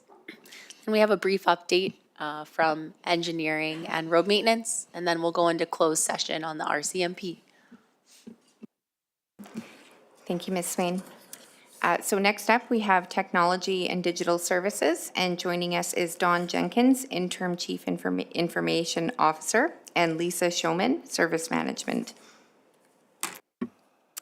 Thank you, and good morning, Council. Today, we're going to provide a brief update on two initiatives that are being led by Technology and Digital Services. The first is the Rural Internet Initiative. This project aims at addressing challenges facing the county's internet infrastructure. Outcomes of this project are to improve rural internet connectivity to residents and provide affordable and efficient access. Status update for Q3. We did have a wireless internet rebate program that started in February and has since wrapped up. As part of that program, residents could apply for rebates to support implementation and startup costs for wireless internet. We had 60 applications that were received by residents. 45 were eligible. There was criteria that residents needed to qualify for that reimbursement. To date, 27 applicants have been reimbursed. We're expecting final reimbursement to happen over the course of November. In relation to the broadband program, Parkland County is developing a broadband program that outlines a strategic roadmap, enhanced partnership models, infrastructure planning, and funding strategies to expand high-speed internet across the strategic and underserved areas within the county. Currently, we have completed engagement with various county departments, commercial service providers, and other jurisdictions. Underway is the development of a strategic roadmap, and upon completion of that roadmap, that strategic roadmap will be presented to council. And out of that, there's likely discussion and decisions about how the county would like to invest moving forward. Looking at the project timeline is red. That is a result of, in 2024, we had two separate grant applications to the federal government as part of their universal broadband program, and response timelines back to the county have been significantly delayed. We are expecting, however, to mitigate timelines once the new strategic roadmap has been presented and opportunities have been identified that the county would like to pursue that will reestablish timelines for the program. So before I move on to the next project, I will just ask if there's questions on that. Councillor Jesperson? Thank you. Going forward, are those grant opportunities still there, or are we looking for new grant opportunities, or is it just kind of on hold? Please jump in. Do you want to go ahead, Lisa? Yeah. So the original grants that we applied for are no longer available. They've been awarded to everybody that has applied, or they've been awarded or denied to the people who have applied. I don't believe there's any current applications for the UBF funding, which is the Universal Broadband Fund, ongoing at the moment, but we may see them in the future, and we will keep our eyes open for those. Councillor Olson? Just for curiosity, why would we be denied a grant like that from the federal government? So I don't believe we were given any information, and most of the applicants that were denied grant funding weren't contacted. It was the people who were awarded were. But there may be many different reasons. One of them may be that we had applied for grant funding in an area that another awarded applicant had applied for. They don't share that information with the applicants for who's applied in what locations. Mm-hmm.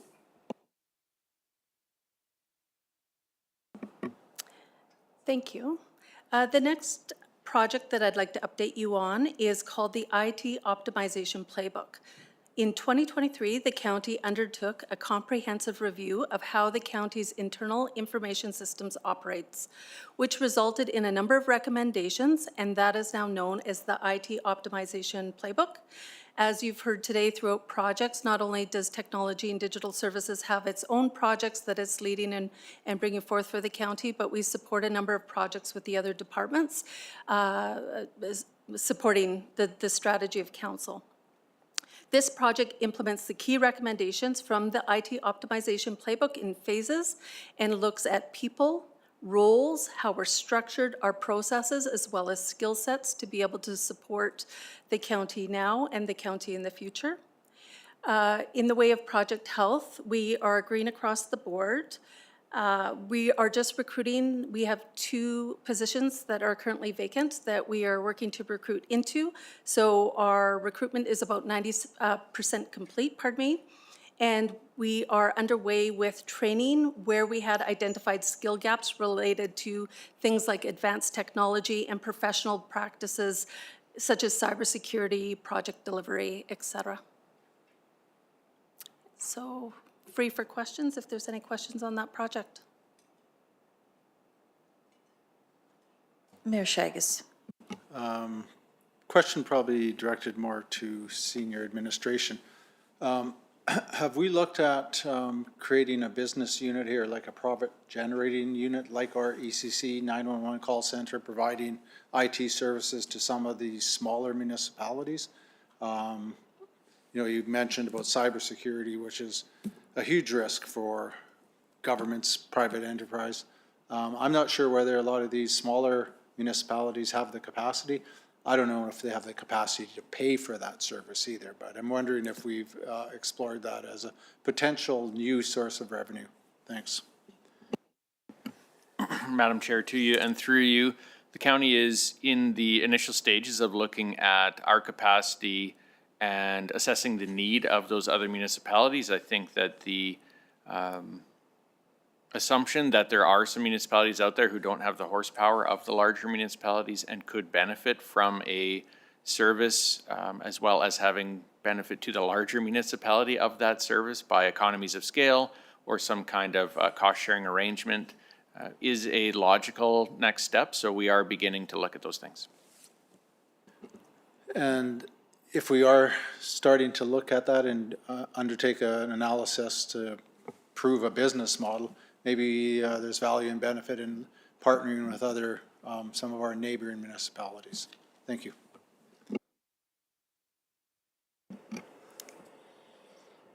Perfect. Well, if there's no other questions for technology and digital services, That concludes our presentation. Happy to answer any questions that council has. I just want to thank council for all your questions. I recognize this is a lot of information today, and this isn't all the projects that we have at the county, but we just wanted to give you a snapshot of those big ones. So to the chair, we do have our engineering and road maintenance update. So we would like to move to that. I'll ask them to be quick with their information, and then we will move to our closed session item.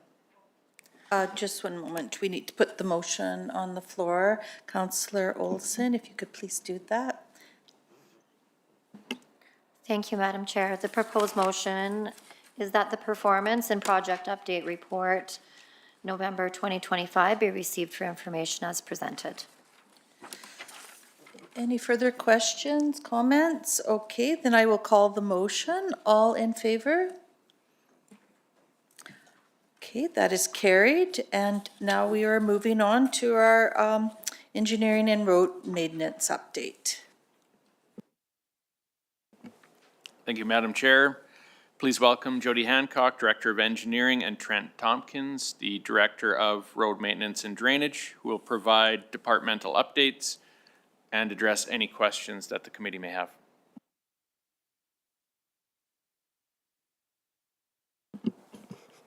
Good morning, Council. I'll be brief, given that we were just here yesterday with our update. So really is what you're going to see this morning is just sort of more specific details on work that was completed within 2025 versus, say, the program levels information that was provided yesterday. Next slide, please.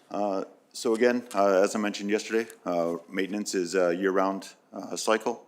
So if we consider January at the 12 o'clock position, we're at about the 11 p.m. position in that cycle now. We're prepared for winter. We have our materials ready. Drainage is transitioning into their licensed drainage maintenance, working in the mulching type work. And then on the aggregate side, we're preparing for crushing and getting ready for that process. Next slide. So on the winter maintenance, on the summer maintenance side, if we look back at 2025, dust control is completed for about 1,250 locations. We utilized nearly 2 million liters of calcium chloride in that application, in that process this year. We completed 92 kilometers of street sweeping, as well as other sweeping and brooming operations as requested. 7,500 tons of ASBC or cold mix was utilized in the different patching and short surfacing work, as well as line painting. The addition to that, and sort of as mentioned yesterday as well, we've seen an increase this year in requests for brushing work. We've seen with the flooding conditions that occurred in 2021, we've seen a lot of the trees that were then drowned during that period. They're starting to die off. They're starting to then fall through the road allowance or against other trees or fence lines, other things like that, as well as in ongoing drought conditions we're seeing over the last 2 years.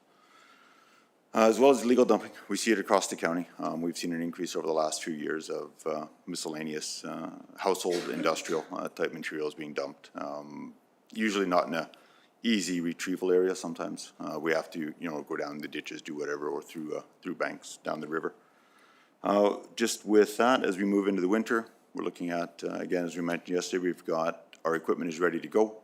We're just now forecast for a little bit of snow potentially tomorrow, and so we'll see what happens with that. So with that, training is complete, and then on when we're not within the out in the removing snow, for instance, we may be again continuing with brushing activities or other guardrail type replacement, other non-road related work at the time.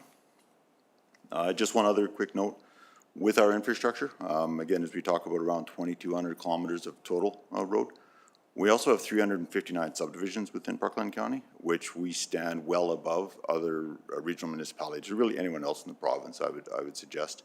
In comparison, you'll see like Strathcona County around 200, Sturgeon County is around 80, for instance, stuff like that. So that is certainly a complexity that we deal with that other areas don't. On the drainage side, so we completed 5 center lines, 30 bridge surfaces clean, maintained out of about 121 that are in the inventory. 150 pest control requests, so that's beaver trapping, as well as dam removals. We do that through hand, through machine, or through explosives, depending on the sites and the conditions. As well as Wabamun catch basin replacement and some outfall improvements. That was in conjunction with work with engineering on that part of it. As we get through the winter, as mentioned, we move into our ongoing outflow control. So for instance, areas that have water discharge throughout the year and ice builds up, so we control that. We ensure that we're continuing to remove that so you don't get flooding in the spring or backup. As well as then ongoing pest control. Certainly Chikaku, as I mentioned yesterday, is one that seems to be invaded this year, so we'll be working there through the winter, the little bit of quieter time. And then of course just licensed drainage work and other brushing type work. With that, on to aggregate. For the summer, you can see in the one picture the dark pile. That is our cold mix, or ASBC, that we produce for engineering as well as for road maintenance. We're one of the only areas that are producing cold mix at this point. Most areas, or if you look around the region, you're purchasing ACP, or hot mix. So again, this is one of the key things that we produce, as well as our gravel for county road maintenance, as well as engineering projects. And then the sand that we use in our winter snow and ice control is a byproduct of that crushing process as well. Moving forward into next year, we've completed our approval for the Burtonsville pit, and we'll be, again, as I mentioned, looking to commission, get that stripping started, and then looking to produce from Burtonsville later next year. So with that, thank you, and any questions? Any questions? Councillor Olson. Thank you for your presentation. In terms of dust control, so I mean, obviously this summer was incredibly dusty.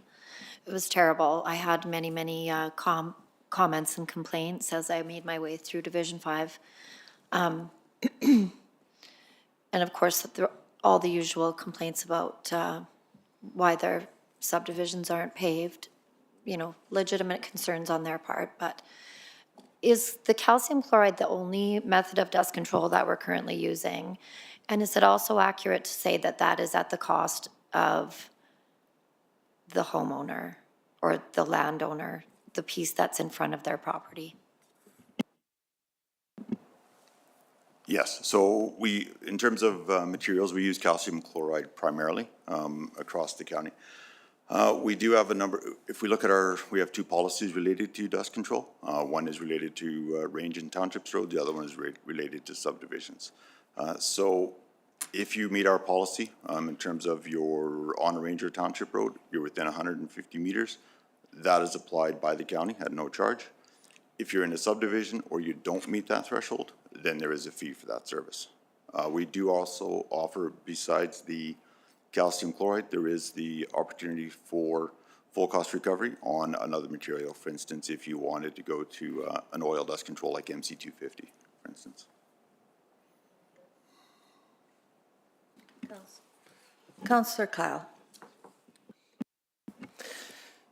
Thanks for the presentation. And as mentioned yesterday, as we spoke, I get that it's hard to do more and more with less, but as this was a fairly strong topic in my division riding, road maintenance, road repair, et cetera, as I proposed yesterday to yourself, is if you could come to us maybe even with ideas on where we could improve on that service. I realize it's not going to come at a free cost, but whether 10 graders is enough, I don't know. Maybe we should have 12. So I'm not sure. I know they're expensive, or potentially we look at split shifting the graders or whatever. I'm sure you have great ideas.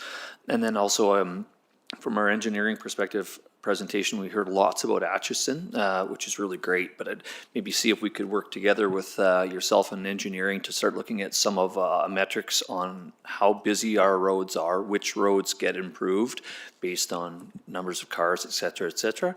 And so as just my point would be to yourself, as we talked yesterday, is I don't know how we could help you more, but this was certainly a top of a concern from the ratepayers. So.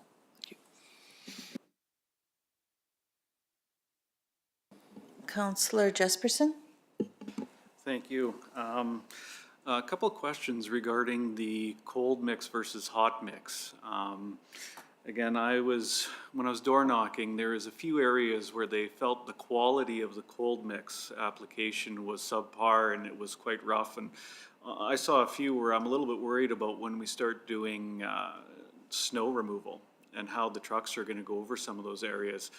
So I don't know if you could touch base on that, or I don't know if the cost savings, like I don't know, what's the longevity of a cold mix compared to a hot mix, I guess is my question. And also around Mirror Lake Corner, it seems like that was done twice.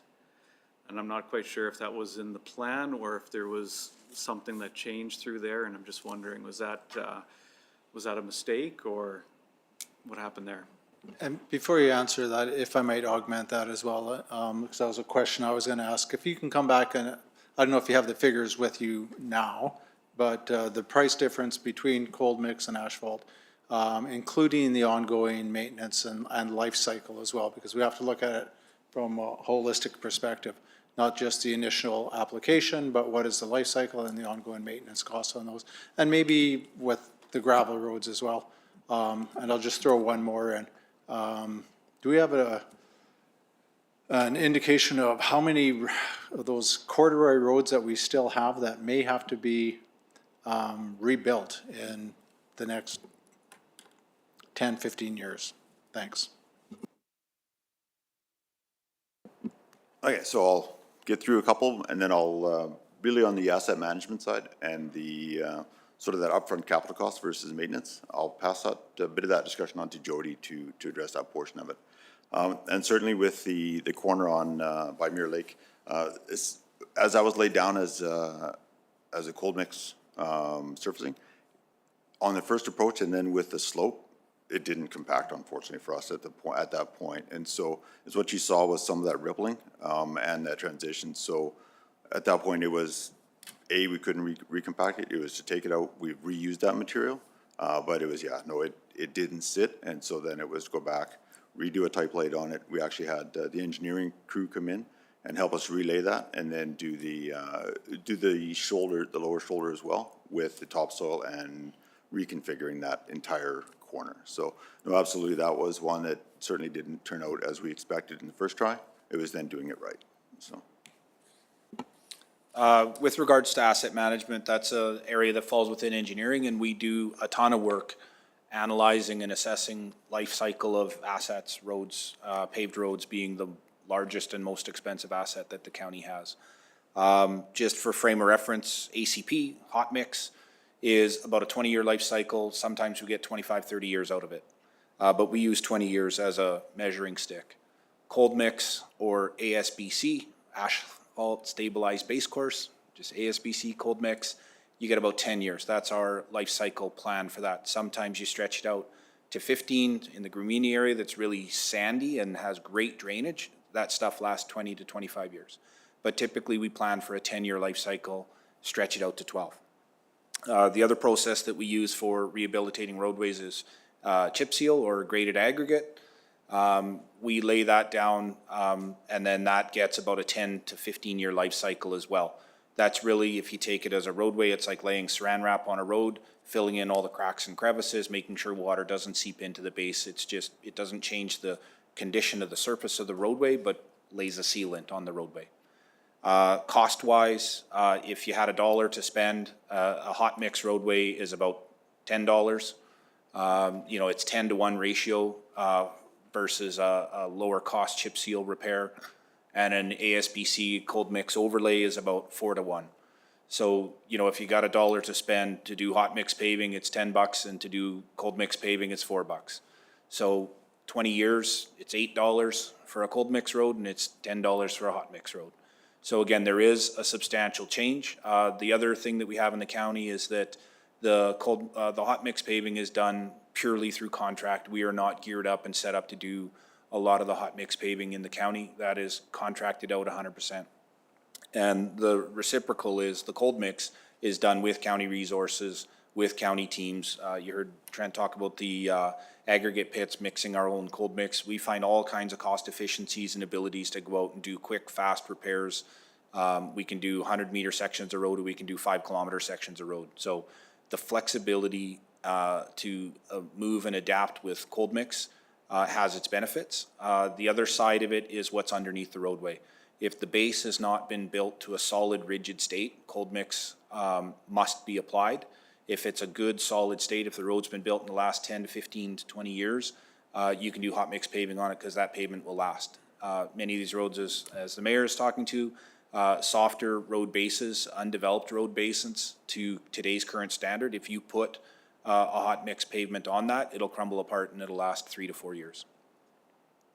So that's a quick answer to the question. It depends.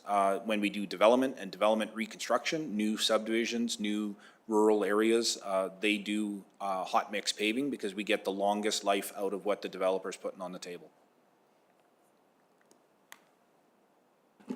Just to add to my comment, I was in a couple subdivisions where the aprons going into the driveways were crumbling from water trucks. And is that something that we would have to go back and fix for the resident if that happened? Now, I don't know if it just didn't set in time or if it was just that new construction that it was crumbling, or if that's common. I would say all the above. Yes, sometimes it has to set. Sometimes it takes a year. Cold mix is malleable, it moves. It takes a little while to settle in and get compacted. It does show a grainy material on the surface that lots of residents don't like. What we do is do a fog sealant, an oil sealant over top of it to try to help pack it together and keep it consolidated. But if it's laid down and a very heavy vehicle is turning on it within a day, we do go back if we're in the area and do the repairs. I think Trent does the same thing, or the road maintenance team does the same thing, but it also is a factor of how the resident built their driveway to begin with. If they didn't build it with a good solid base, if it was poorly constructed, it will fall apart when you drive a heavy vehicle across it.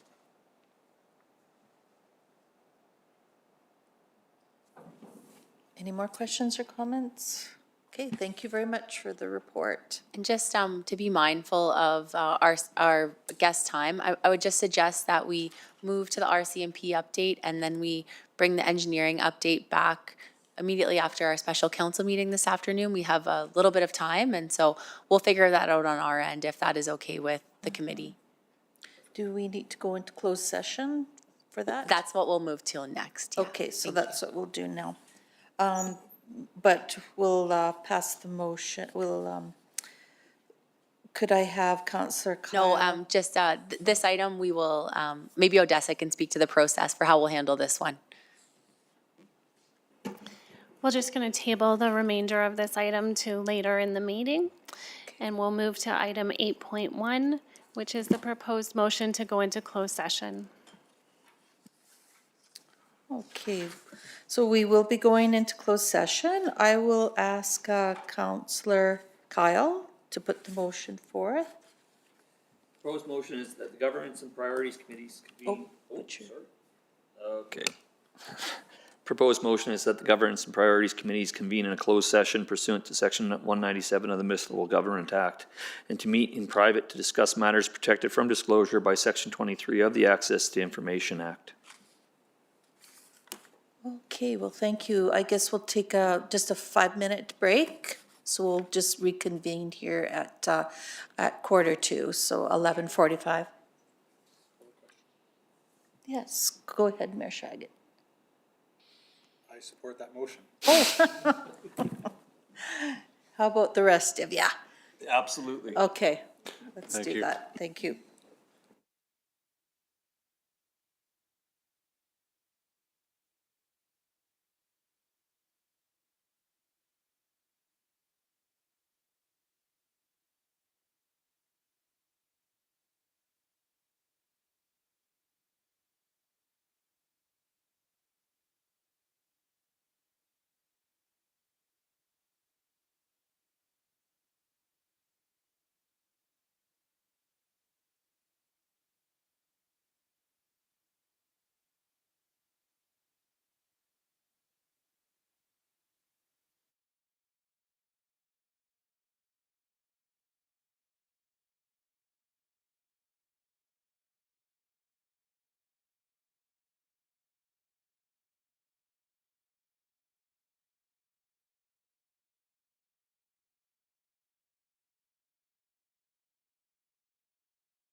Good afternoon. Welcome back to regular session.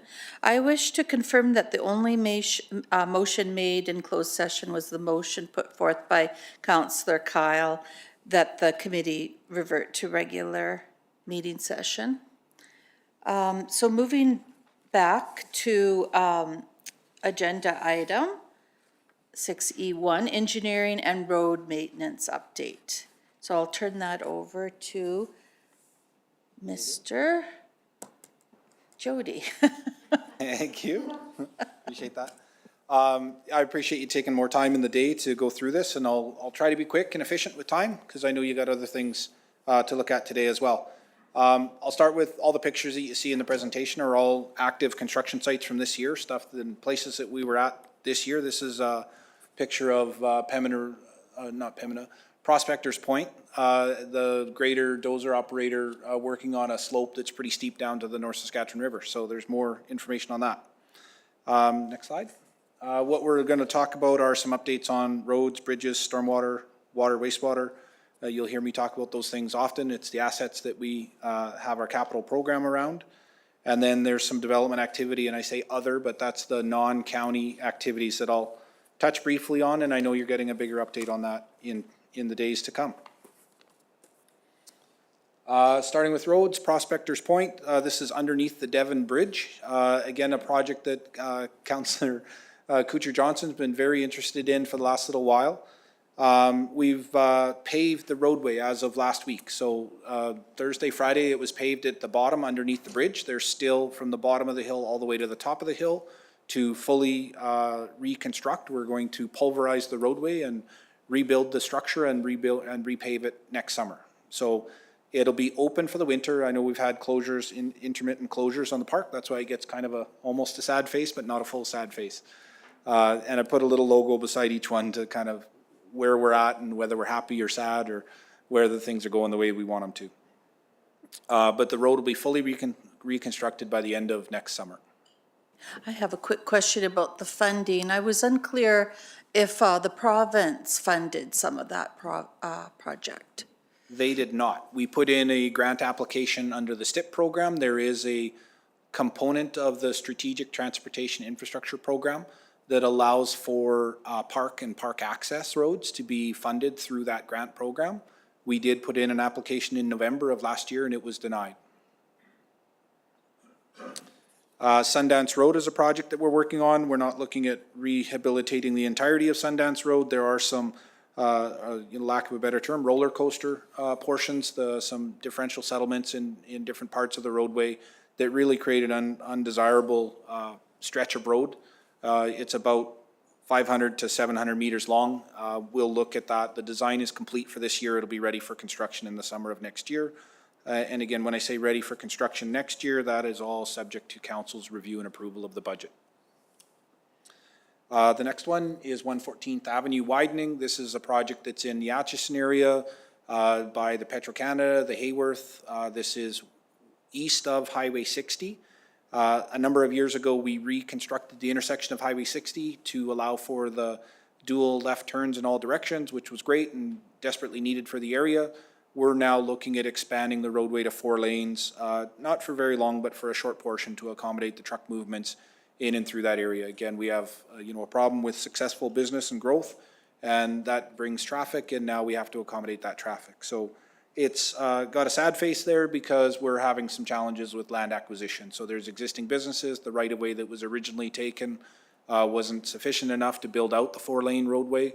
And we're now in an acquisition process that is taking more time than we anticipated. Just if I could, moving forward, as we expand our footprint into Atchison, these sort of considerations will be top of mind, like future growth and ensuring that we have adequate right-of-way for widening if required. Absolutely. That is always top of mind. I think there was a heated debate at the time that this was occurring 20 years ago, and there was a discussion and the land that was taken was just not sufficient. So there was a debate and administration pushed one direction, the developer pushed back another direction and ended up somewhere in the middle. This is a case where, you know, had the original conversation went to the full width of right-of-way as an ask at the time of subdivision, I think it sometimes gets historically back to accommodating developers' interests to ensure that they continue to grow and develop in Atchison versus taking everything that you can because you want it. So I think there was a large debate 20 years ago, and it went one way, and now we're buying slivers of land to try to fit a road in. 261 Street is immediately adjacent to, it's a north-south roadway that connects to 114th Avenue. We were originally planning to do both of them together as one project as a cost efficiency.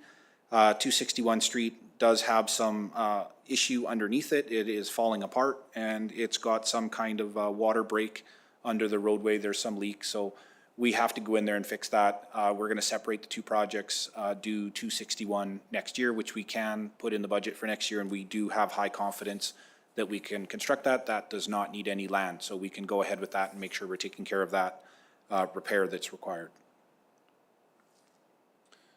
Township 534 is part of what we call our surface road rehabilitation. So you'll see that in our budget book of SRRP.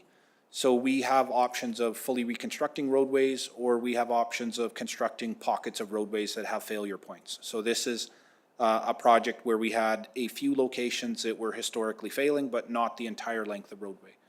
Township 534 from 274 to 273 was, you can see in the picture, it was fully ground up in sections, and then new asphalt placed on top of it. Again, we do contracting work for the pulverization and base repair, and we use internal county forces with cold mix to do the surfacing. So it's a way to split contractor and internal work to save some money. Duffield Streetscape is a design project. We're currently working through with our senior leadership team on some options of what we think we can do. We know that we need to replace the asphalt through Duffield, through the center of Duffield, from basically the rail tracks to the north end of the hamlet. And in doing that, we're trying to look at how do we take consideration for long-term, most efficient use of funds, looking at the pedestrian crossing with the school in the area and some other drainage type things in and around the area. It is the main street, if you will, of Duffield, so we want to make sure that we're paying a little more attention to that roadway. The asphalt overlay program, this is a grader laid asphalt cold mix. Again, nice picture there of our guys doing some internal work. The program generally includes multiple different projects. That program is complete for this year. It's an annual program. It ranges between $3 to $4 million a year that we spend on this kind and type of work. Chip seal program is also identified. This work is complete for the year.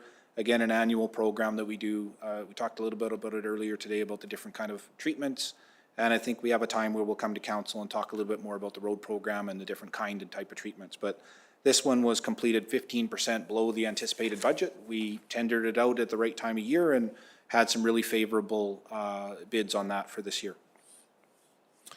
Meridian Avenue is tied and connected to a development in the Big Lake area. The pocket of land that you see below the, hard to see, but the yellow line is a development area that's undergoing right now, Countryside Ravine Stage 3.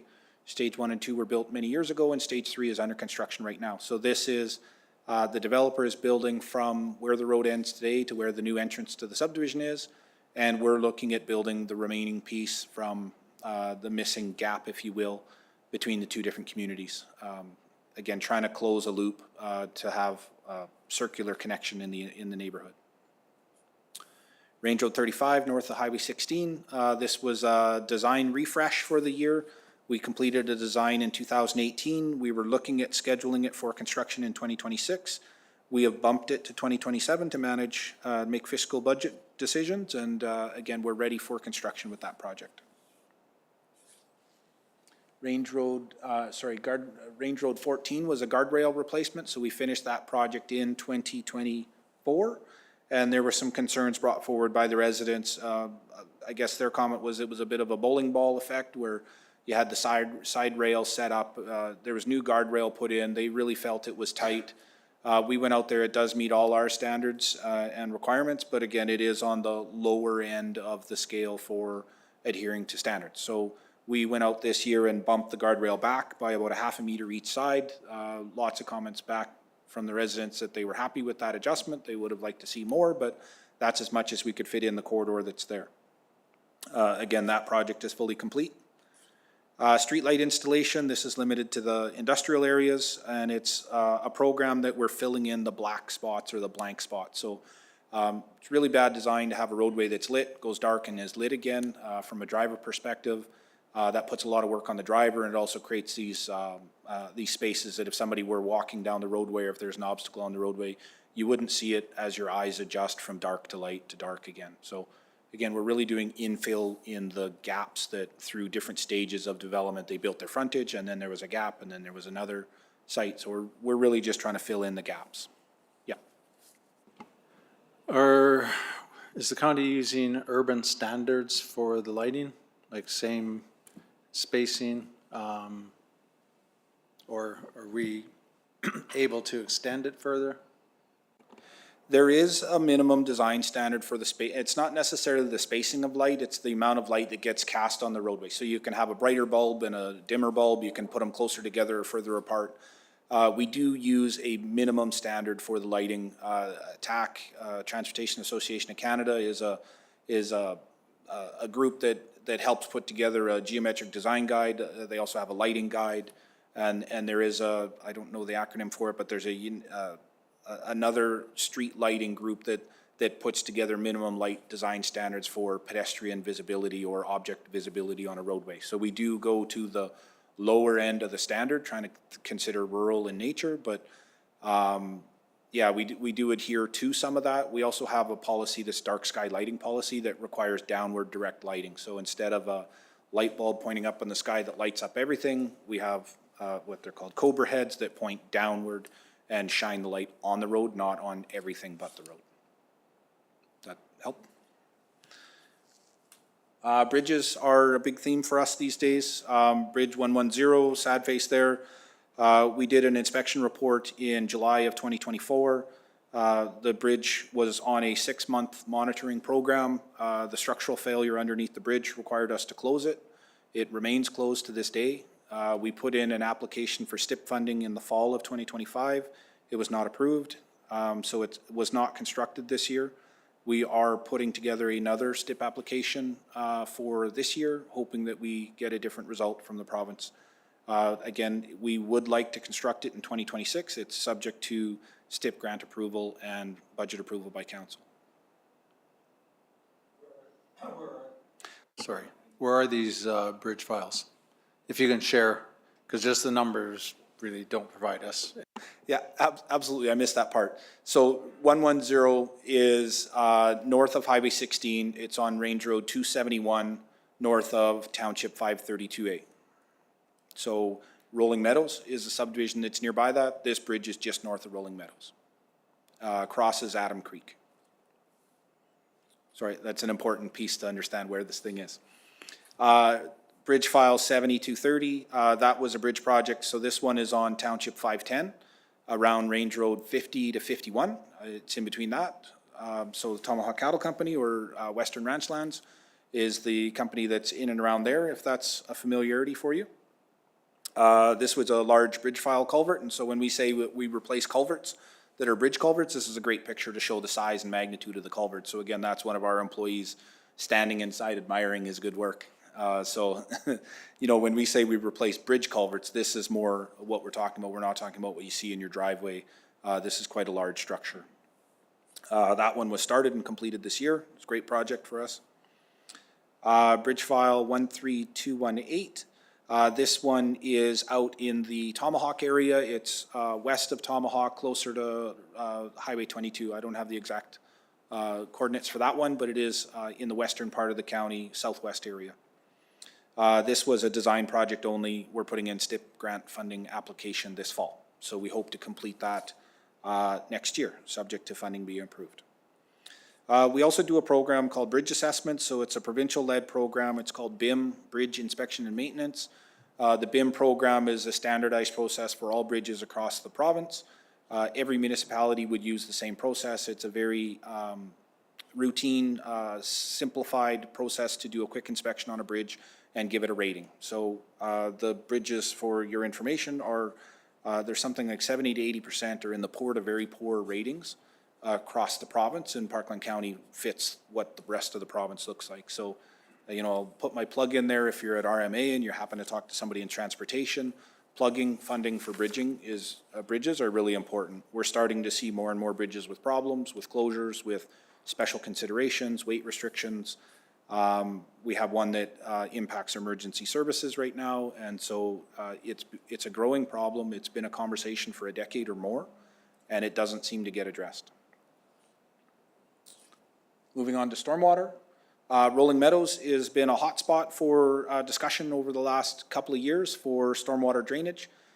We did a complete and a comprehensive review of the stormwater system. A lot of this stems from growth in the area, growth in Spruce Grove, changing water patterns, changing environmental patterns. But a bigger part of this is an old subdivision that was built many, many years ago that was never built with today's standards of stormwater management, stormwater drainage. They don't have storm ponds. The lots are low. Most of the lots that complain and have concerns about flooding are legitimately areas that they should have concerns in, and we're looking to provide some solutions next year. It's a program that we've been looking at for a couple of years, again, looking to implement next year and the year after. Stormwater bylaw is a work in progress. We have a draft that's sitting and ready. We just don't want to overwhelm council with all the things coming at you, so we'll give you a little bit of time to settle in, and then we'll bring a stormwater draft sometime in probably near the end of Q1 of 2026, have a debate on that, and we can decide whether we want to go forward with a new bylaw for managing stormwater or not. And we did do a lot grading bylaw last year that incorporated some of these ideas and thoughts. This is a culmination of the lot grading bylaw and stormwater management across the county, giving us some administration, some more direction, and giving the public more of an understanding of what the minimum standard is. Stormwater-wise, project-wise again, this is a location in Big Lake. It's, I can't think of the name of it, Country Squire Estates is the location. So this is a developed area that has some sewer lines, stormwater lines that are starting to fail. Again, we're doing some investigative work this year and looking to do some rehabilitation in there in 2026. Atchison Zone 3 is another area, so you had made mention of some stormwater type improvements and how do we accommodate development earlier today. So again, this is us trying to get ahead, trying to ensure that developments can go forward as they fill in lands and fill in lots that water used to drain to the vacant lot, and the vacant lot gets filled up.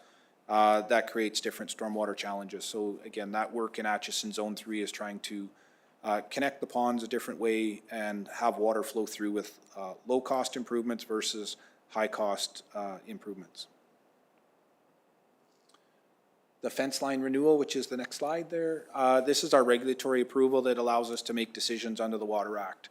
So it's really, really important for us to have this in place. It avoids 16 to 18-month conversations with Alberta Environment to get Water Act approval. So as we issue developments, it gives us the powers and decision-making authority of a city or of a larger municipality. The rural setting typically has some more hoops to jump through. We have this fence line in place, which is an approval under the Water Act by Alberta Environment and Parks that allows us to make quick and efficient decisions. We put out a plan of how stormwater moves, we follow the plan, and we're okay to make decisions. CCTV storm, there's two projects. I'll talk about this one and I'll talk about wastewater. So we do CCTV, which is basically a camera in a pipe that gives us a condition assessment and then lets us know the quality of the infrastructure, what kind of repairs or no repairs are required. And it's a program that we started for the last number of years, but really gives us a good indication of where our systems are at condition-wise and plan long-term plan for long-term costs in repairing and maintaining those assets. Entwistle Reservoir is the next one. The building on the bottom right and the inside of the building on the top right. Really exciting project for my team. Again, this one started in 2021. These projects sometimes take quite a few years, but we've been on this one for 4 to 5 years. Preliminary investigations, design, construction, all of it executed to a high level of success. Our initial costing of a very similar reservoir was in the $10 million range. I think we're going to end up in the $6.5 to $7 million range. So really good efficiency by the team, made some smart design decisions, really built what was needed and nothing more than what was needed. It was a little bit of a challenge to build in a community the size of Entwistle, and also incorporated the wild water line connection, which again, now that that's out in Entwistle, we had to transition it from well water fed into the old reservoir versus wild fed into the new reservoir. So it's really changed how we deliver water to the residents of Entwistle. Water master plan I've already touched on today, so I won't go into depth on that, but again, we're working to build a nice strategic plan for that. Entwistle water loop, now that we're done the water reservoir, we're also looking at some of the high-risk areas. So there's two projects, the yellow line and the green line are a water line and a wastewater line. Both of those lines cross Highway 16, and they cross the CN rail line. So the water lines, again, we're putting those in so that you can ensure that we can maintain long-term service in the area. The lines were built in the 1950s. They're way past their life cycle for the duration they should last. Again, us going in 2026 to do an update on that. Osprey is an area that we're moving into. I've talked about that already today. That was part of the Wabamun update. Again, looking at replacing those water lines should be done by the end of this week. In the wastewater sanitary area, we start talking about wet weather flow monitoring. So this is when you have a sewer line and it's placed at the bottom of a ditch, like many of the sewer lines were placed for a period of time in Parkland County, you can see pooled water. That pooled water is stormwater. That goes into the sanitary system, and that has to go to Fort Saskatchewan to go through the treatment facility. As much stormwater as we can keep out of the sanitary system, the better it is for the life of the system. Again, you don't want to fill your sanitary system with stormwater because you're taking away capacity. So we do a flow monitoring process, and we try to find the leaks. We try to find the holes. That's also the other one. The I&I reduction is inflow and infiltration. That's what that stands for. Basically, those two things are looking at stormwater that's getting into the sanitary pipe and trying to find ways, cheap, inexpensive, low-cost solutions to keep the stormwater out of the sanitary pipe. That allows us to save the cost of long-term, high-cost infrastructure upgrades. So rather than building a new pipe, we're trying to make the best and most efficient use of the pipes that we have.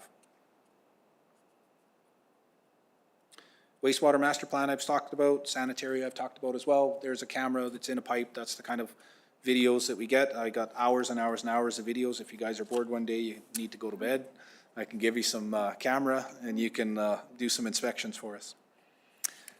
Development activity, I've also talked about these three projects earlier today, Ranchlands, Towerlands, Westlink. So those are all tied and connected to Acheson Zone 6 and Zone 5. They are active and going forward, and we're quite excited about them. These are three residential or additional development areas. Beacon Industrial is a proposed data center. That's in the south side of Acheson, southeast corner of Acheson area. And Countryside Ravines I've talked about as a residential development area. And Meadows of Rosenthal is another residential area that we see going forward. Again, just trying to pick out a few that are going out there that are a little bigger projects. I think there's 300 and some residential development applications that the land development team have looked at this year. So they're certainly very, very busy. They typically get 100 a year, and they're sitting at 300 to 400 different applications through this year.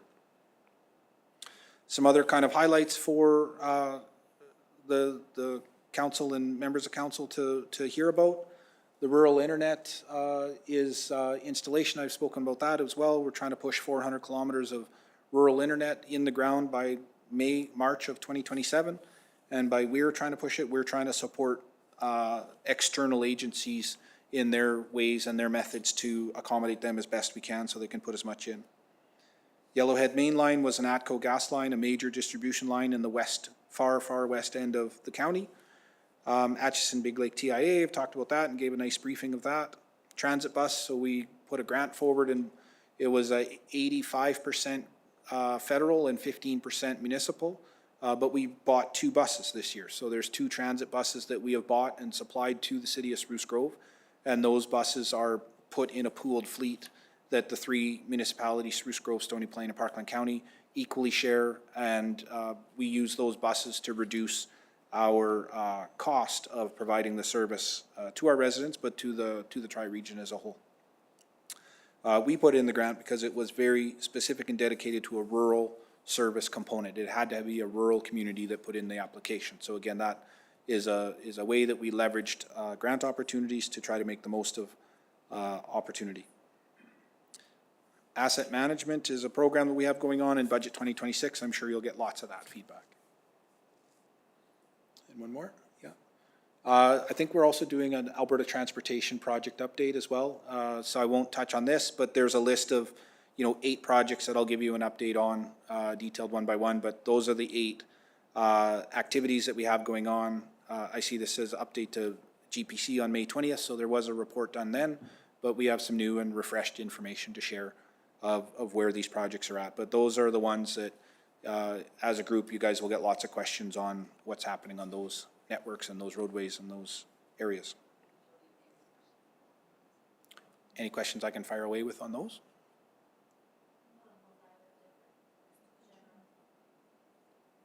It's not related to this. I just have a general question.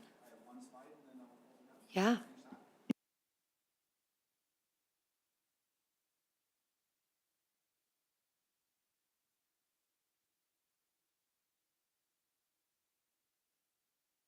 Thank you. November 13th, we'll bring forward the capital infrastructure booklet, and we'll give a breakdown of where that happens. What is of interest and maybe new is that we do post every project on yourparkland.ca. Maybe not every project, but every project that's active and has some residential interest. So we started this a couple of years ago is a request from council to provide greater access to information. So now what our team does is when they have milestone updates on a monthly basis or bi-weekly in the summer when it's a little busier, they'll do a post to a web page, and that web page can be followed or it can be subscribed to. So when a resident has a question, they can join the web page, and every time we post an update, it'll get pushed to their device, their phone, their computer, whatever they have. So they don't need to follow everything, but they can follow the ones that are maybe on their front street or in their neighborhood or in their community, or that they have a special interest to. And finally, long-winded questions. So go ahead with questions, but there's some pictures of some other sites. Olson. Thank you for your presentation. And that was a good last slide because my question is basically related to that. So I have spent quite a bit of time exploring the 3-year road projects. So thanks to Keith Bobie for explaining all of that to me. And truly based on just the level of questions I was getting while I was out campaigning. I mean, some of that stuff I had no reason to know at that time. So knowing that there is that 3-year projection on what's getting paved, what's getting sealed, whatever the case is there a formal opportunity and is it tied to budget time for council to review that? Like to say, have you this road's really bad, have you considered this? Or why couldn't this get bumped up? Like, is there an opportunity for us to shape that 3-year projection? So that's always a great question to ask, and there's many residents that will point to, and we take phone calls throughout the year. If there's ever a question from a resident about a road, why don't we get this upgraded, why don't we get that upgraded? It's great for us to get that information. We do keep a log of inquiries that do come in. We do rate and score and mark each one in the back of our infrastructure booklet, which you will get. It'll look a lot like this. The back 4 pages or 6 pages will give a rating criteria of how we look at growth and expansion. Typically, folks are looking for, how do I get my gravel road paved? How do I get my paved road widened? We would identify those as growth projects. Over the last number of years, there's been very few dollars put towards growth or expansion of roadways outside of areas that do not have a return on investment or have some economic tie to them. This council's opportunity is there to change that direction and set a different path forward for that. Certainly, what we've been looking at and focused very heavily on is restoration, rehabilitation, and maintenance of existing assets. And I think we've done an excellent job with that. It costs a lot of money every year. I think we're in the somewhere between $10 and $12 million a year to maintain a basic level of what we already have. Anything that we grow and increase, Mink Lake Road was the last really rural county road that we spent a lot of money on to upgrade and to work on. So we'll do anywhere from 30 to 40 kilometers worth of road restoration, maintenance, repair for anywhere from $10 to $12 million, depending on the year. Mink Lake Road on its own is a $5 to $6 million ask. So 1 kilometer of full road reconstruction is equal to almost 20 kilometers of restoration rehabilitation. So it is a major decision factor to change and shift dollars in that way. When it comes to prioritization, also what the frustration is that, you know, I'm number 10 on the list. Do you do one a year? So in year 10, that's my turn. Every year it changes and evolves. Again, if a development happens, if traffic patterns change, if there's some road deterioration that's occurred that we have to fix that to maintain and keep it open, those priorities continue to shift. And it's why we do a 4-year program and then allow that year 3 and 4 to be a little bit fluid to bring projects in and push them in and push them out to make sure that we're at least maintaining a basic level of service on the roads that have been improved. That was an excellent explanation. So, you know, there's been a lot of work in Division 5 this past couple of years. The I call it the Hamlet Road between Keep Hills and Duffield 32 is just, it's a game changer. I mean, people are really enjoying using it currently. And it's good to hear that we have, I guess, some level of impact on that. But I also have spent a lot of time looking at the criteria chart, and once you know that information is there, like, it can sort of inform a lot of people before they maybe make that phone call. Like, it's literally laid out in front of them. So the more that we can move that information forward to people, like, did you know, or, you know, any of those kinds of things, I think is really important, because in the rural part of the county, 5 and 6, it's literally the number one thing on a lot of people's minds is their roads. So the more information we have available that they don't have to try to sift through on the website to find, the better off we'll be. Thank you. Yeah, I absolutely agree, and we hear that a lot, that roads are huge. That's, everybody uses them throughout a day, whether you're walking, biking. Correct. And so we are always in tune with those inquiries and those questions. And again, we do try to put together a program for council to evaluate and review each year. We do have that scoring matrix that there. It is a bit dated, and so we do have aspirations of updating that at some point in time. Again, we have to make sure we have the right time and space and resources to do it properly. But certainly there's an appetite to review that and to bring that more to, you know, the council strategic plan and the corporate plan. Do you have anything further? Okay, do we have any more questions? Oh, let's put the motion on the table. Could I please ask Councillor Jesperson to put the 6E1 motion on the table? Propose a motion that the engineering and road maintenance update be received for information as presented. Okay, I guess we had an opportunity to ask most of our questions, but Mayor Shaggett has another one. More comments than questions. I think we need to have a discussion as to where we direct any new residential development. From my perspective, I think the closer to provincial highways is better, minimizes the amount of road work, whether it's new construction or maintenance, operation and maintenance costs, the better. Mr. Hancock, you talked about some of the bridge files and not receiving the STIP funding, and that's been cut back significantly. I don't know if we could provide some information and background to new members of council, the level of funding cuts that's to that program and maybe even other grant programs. But you mentioned one of the bridge files where it's affecting emergency response, so our fire fighting equipment can't go on there. If you can provide that information, you know, there might be an opportunity for a member of council to get up to the mic during the Bear Pit session and bring that forward as comments to the ministers. That might help.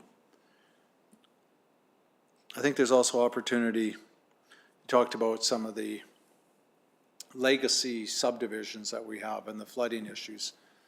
I think there's probably a number of other rural municipalities in the region here and probably across the province that have experienced similar things. I know a lot of these were approved in some of the downtown towers by the Edmonton Planning Commission. They looked at a map and said, this looks like a wonderful place for a subdivision without any site visits, any hydrological tests, so we've got high water tables. And maybe there's an opportunity for some advocacy work there, tapping the provincial government on the shoulder for some funding to remedy some of those issues and challenges we and other municipalities in the region have. And then also just, I'm curious whether we also look at opportunities to access some federal funding for some of our road and bridge networks, if it's also benefiting First Nations as well. Range Road 32 is a good example. Did we have a discussion with the federal government and, you know, having that conversation with Paul First Nation saying, look, you're going to be benefiting from this, and just looking at innovative ways and other opportunities to receive funding outside of the traditional sources. Because we're, like all municipalities, we have infrastructure deficits and they're growing, right? So if we can tap into other funding, all the better.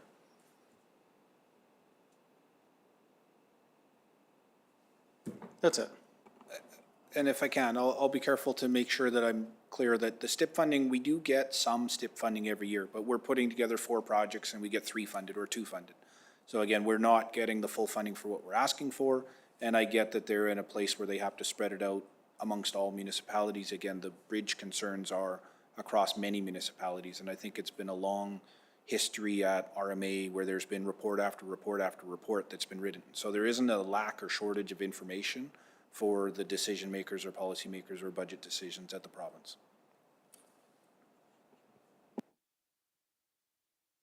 Any more comments or questions? Okay, well, thank you very much. We are now at the end of today's Governance and Priority Committee meeting. The next meeting will be scheduled for 9 a.m. Sorry to interrupt you. Oh. Are we able to take a vote on that last motion? We are, yes. Thank you. I would ask all in favor with the motion that Councillor Jesperson put forth? Okay.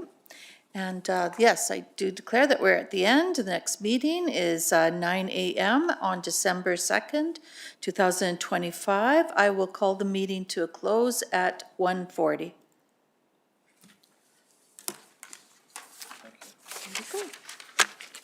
We have Yeah. 20 minutes before the special council meeting. Yeah. And if we're lucky, we I won't did- get another special I meeting. did have to slip away there. I was gonna ask a question. Darn it. Just to reiterate on Mayor Shaggett's thing, suggestion,